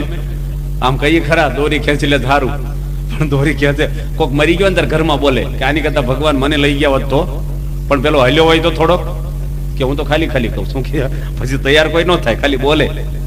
મોત તો બહુ ભારે. માણસ ભગવાને છે ને આ એક ખાતું પોતાના હાથમાં જ રાખ્યું કે જીવ ભગવાનને ગાંઠે નહીં. મોતની બીક છે. દુનિયામાં અમર હોય તો પછી કોને જોવાનું છે? મરવાનું જ નથી. મૃત્યુનો ભય છે ને, જવાનું છે એક દાડો, ભગવાન હિસાબ લે છે. અત્યારે ભગવાન આપણે વિડીયો પાડે છે, ઉપર દેખાડશે. પછી મૃત્યુ એટલે જીવનનો સરવાળો છે, એટલે પાપ પુણ્યનો. ભગવાનના ઘરે જાવ એટલે જીવનનો હિસાબ દેવાનો છે. સ્વામી લખ્યું ઝેરના લાડવા ખાતા હારા લાગે, ઘડીક પછી ગળું ચાલે. આ વિષયો એવા છે જગત. એટલે પોપટ ને બ્રાહ્મણ કે છે ગરુડજીને કે તું પૂછી લાવજે, મને ઉગારી લે મોતમાંથી. ભગવાન વિષ્ણુને ગરુડજી પૂછે છે કે બ્રાહ્મણ છે, તમે જાણો છો ભગવાન છો, હું એને ઘણી વાર કથા સાંભળું છું, મારો ખાસ મિત્ર છે ને એને મોત છે માંથી મને જોયા પણ છે. વિષ્ણુ ભગવાન કે હું છે ને પોષણ કરું છું. આ ઉત્પત્તિ છે ને એ બ્રહ્માજી કરે, દરેક ખાતું એને આપેલું ઉત્પત્તિ. એટલે તમે એમને પૂછો તો એને ખબર હોય. બ્રહ્માજી આગળ ગયા કે તમે ભેગા આવો નહીં, એટલે જલ્દી આપણે હોય કોઈક મહારા માણસ ભેગા થાય તલાટી ફાઇલ તરત ખોલે, નકર ધક્કા ખવડાવે 2 દાડા. વિષ્ણુ ભગવાન ભેગા ગયા. બ્રહ્માજી કે જો ઉત્પન્ન કરું છું, પણ સંહાર છે ને એ મહાદેવજી કરે છે, નાશ કરવાનું તો એની આગળ ખાતું છે. બ્રહ્મા ભેગા ગયા, વિષ્ણુ આવ્યા, એટલે 3 જણા ગયા મહાદેવજીને કે જોઈ આપો ને પેલા બ્રાહ્મણનું મોત છે માંથી. મહાદેવજી કે એવું છૂટક છૂટક મને ન ખબર હોય કે આ તો જથ્થાબંધનો વેપાર, બધા ડેમ તોડવા હોય, મચ્છુ ડેમ, મોરબીનો કઈ ભૂકંપ હોય મોટા, આવું એક એવું તો યમરાજાને ખબર હોય. એક ની તો 4 જણા યમરાજા આગળ જાય છે. યમરાજા કે ચિત્રગુપ્તને બોલાવો, ભાઈ આશીષન છે આપણા મહેતાજી. અને ચોપડો ખોલ્યો, માલપા એવું લખ્યું હતું કે બ્રહ્મા, શિવ અને વિષ્ણુ, ગરુડજી, યમરાજા અને ચિત્રગુપ્ત 6 જણ ભેગા થાય ત્યારે બ્રાહ્મણ જ્યાં હોય ને મરી જાય. આમ તો મરવાના નહોતા, પણ ગરુડજી ખોતરીને ઊભું કર્યું. જોવા મોત છે ને એ માણસને છોડે જ નહીં, પોકારે, ગમે ના પોકારે. એક બીજી આવી કથા આવે છે કે એક ગુરુનો શિષ્ય હતો ને, બિચારો બહુ ધાર્મિક, વ્યવસ્થિત સેવા કરે, આખું ભાગવત ભણ્યો, ગીતા ભણ્યો, તપ કરે, વ્રત કરે ને બહુ સેવા. સંત પણ સાચા હતા. રોજ ભિક્ષા માંગવા જાય ને, મેં મદારી ગામડામાં ખેલ કરતા હોય, નાગને મરકટ ભેગું લાવ્યા હોય, અને બધું ટોળું વળ્યું ને એમાં આ ઉભો રહ્યો ભિક્ષા માગતો માગતો જોવા. એના ખંભે કે કોઈ હાથ મૂક્યા વજનદાર પાછળ, અને વજન એવું આવ્યું ને જોયું કોણ છે? કે હું યમરાજા. એ કે હાજે 7 વાગે તૈયાર રહેજે, હું લેવા આવીશ તને. આ વોર્નિંગ આપ્યું. વોર્નિંગ આપણે બધાને આપે જ છે, જોકે આપે છે ને, નોટિસો નથી આવતી. નોટિસ તો ઘણા આવે છે, હાર્ટ એટેક મોટી નોટિસ કહેવાય, પણ આ બધા વાળ ધોળા થઈ નોટિસો જ છે આપણને. દશરથ રાજાને એક વાળ ધોળો છો, કાન આગળ રાજ મૂકી દીધું. અરીસામાં જોયું છે પાણીમાં કે વાળ ધોળો છો, નોટિસ આવી ગઈ. હવે ભગવાન રામને રાજ આપીને મારે હવે નિવૃત્તિ લઈને ભજન કરવું જોઈએ. સરકાર 58 વર્ષે રિટાયર કરે છે. ખેતીમાં જો કે રિટાયર જેવું આપણે આવતું જ નથી. મરો ક્યાં સુધી તરેલા ખેંચા જ કરો ઢોરની જેમ. જરૂર હોય કે ન હોય ઘરમાં, એ તમારે નવરા કરવું હું, એટલે આ નથી કરવાનું, આને ધંધો જ નથી સમજતા, ભજન કરવું. આના માટે તો જન્મ આપ્યો છે આપણને. અને પેલા ને ફફડાટ બેહી ગયો કે 7 વાગ્યા આજને જ મરવાનું. એકદમ પાછો આશ્રમમાં ગયો ગુરુ ને કે મને ઉગારો તમે મોતમાંથી. ગુરુ કે ભાઈ મોત તો મને આવવાનું છે, આમાં તો મારું, એટલે મેં તમારી સેવા કરી 20 વર્ષ કે સેવા કરી પણ મોત તો આવે ને કે પણ તમે તો સેવાનો અર્થ શું? મારે સેવાથી કલ્યાણ થાય પણ મોત નો રોકાય. પરીક્ષિતને સુખદેવજી એવું કહે છે કે મૃત્યુ હું નહીં રોકી શકું પણ મૃત્યુનો ત્રાસ તને ટાળી નાખીશું. અત્યારે તને ભય છે ને એ 7 દાડા પછી તું મોતને માગી સામેથી, અને માગે છે પરીક્ષિત. તક્ષક નાગ આવે છે ને, પરીક્ષિત રાજા હાથ ધરે છે સીધો જ, લે ડંખ મારી, આ ખોળિયું મારું પડી જાય ને તો ભગવાનના ઘરે જાવ, આ તો પાપ છે શરીર. નોખા પડી ગયા શરીરથી 7 દાડામાં. કઈ નહીં, નોખું છે શરીર અને જીવ નોખા છે એવું જ્ઞાન પરીક્ષિતને સુખદેવજી 7 દાડામાં આપ્યું. એટલે આ તો ગુરુ કે હું ઉગારું નહીં. માણસ મોત આવે ને પછી કઈ સેવા કરે આશ્રમમાં? ફફડાટ ભાઈ ગયો, ભાગી ગયો નથી 20 વર્ષે છોડી. અને ગામના રાજા હતા ને, કોઈ આમ નાનો રાજા હશે કે તમે ઉગારી શકશો? કે ઘોડો છે મારી આગળ પાવરફુલ, 2 દાડા દોડાવીશ ને તો ઉભો નહીં રહે. તને અહીં કીધું છે ને યમરાજે આવવાનું, નીકળી જા ને તું દૂર, ભલે ને હોજા કરે. ટપાલી છે ને સરનામા ભૂલી જાય પણ યમરાજા સરનામું ન ભૂલે કોઈ.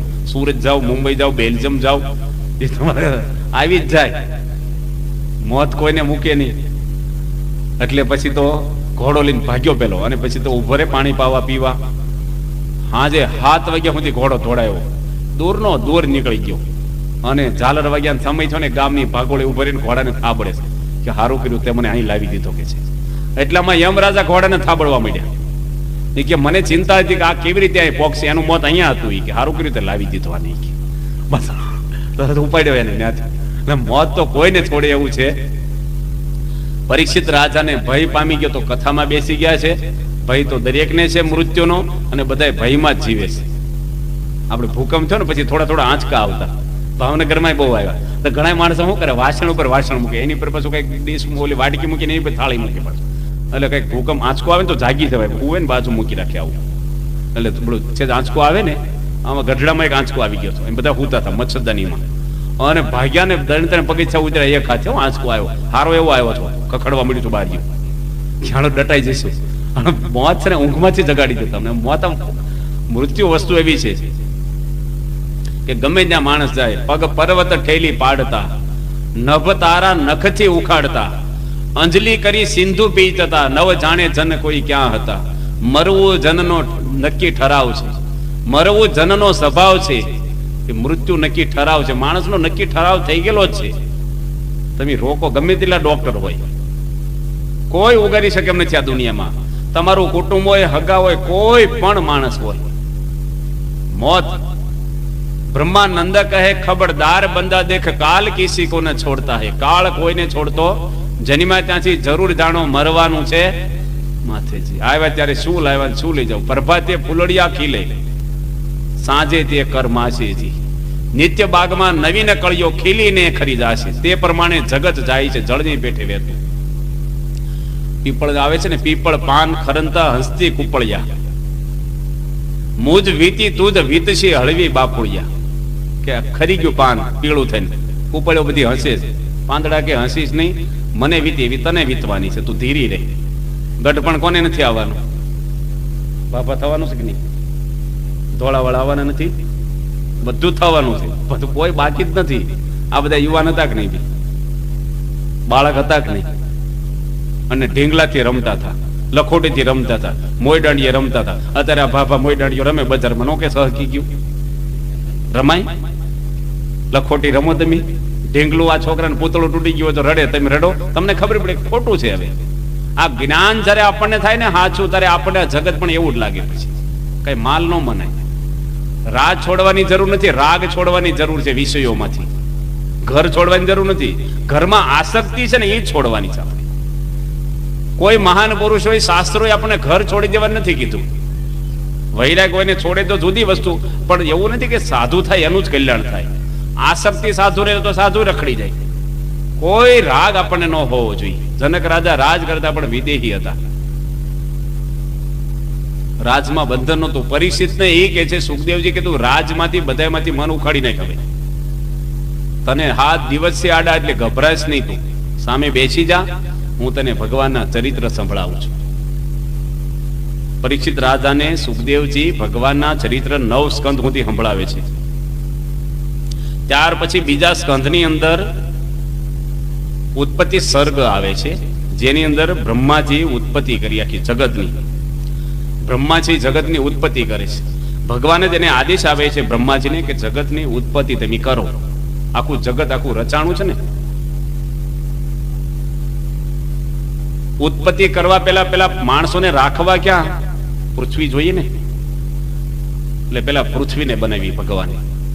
ત્યાર પછી બ્રહ્માજી પછી વૃક્ષો બનાવ્યા, પહાડો બનાવ્યા, ઝરણાઓ બનાવ્યા. ભગવાન જોવા આવ્યા, ભગવાન કે હજી કઈક બનાવ્યું સારું હતું.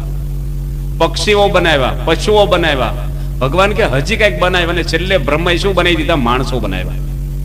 ભગવાન ખુશ થઈ ગયા. ઓહો, હરતા ફરતા માણસો બનાવ્યા, હાલે દોડે ફરે.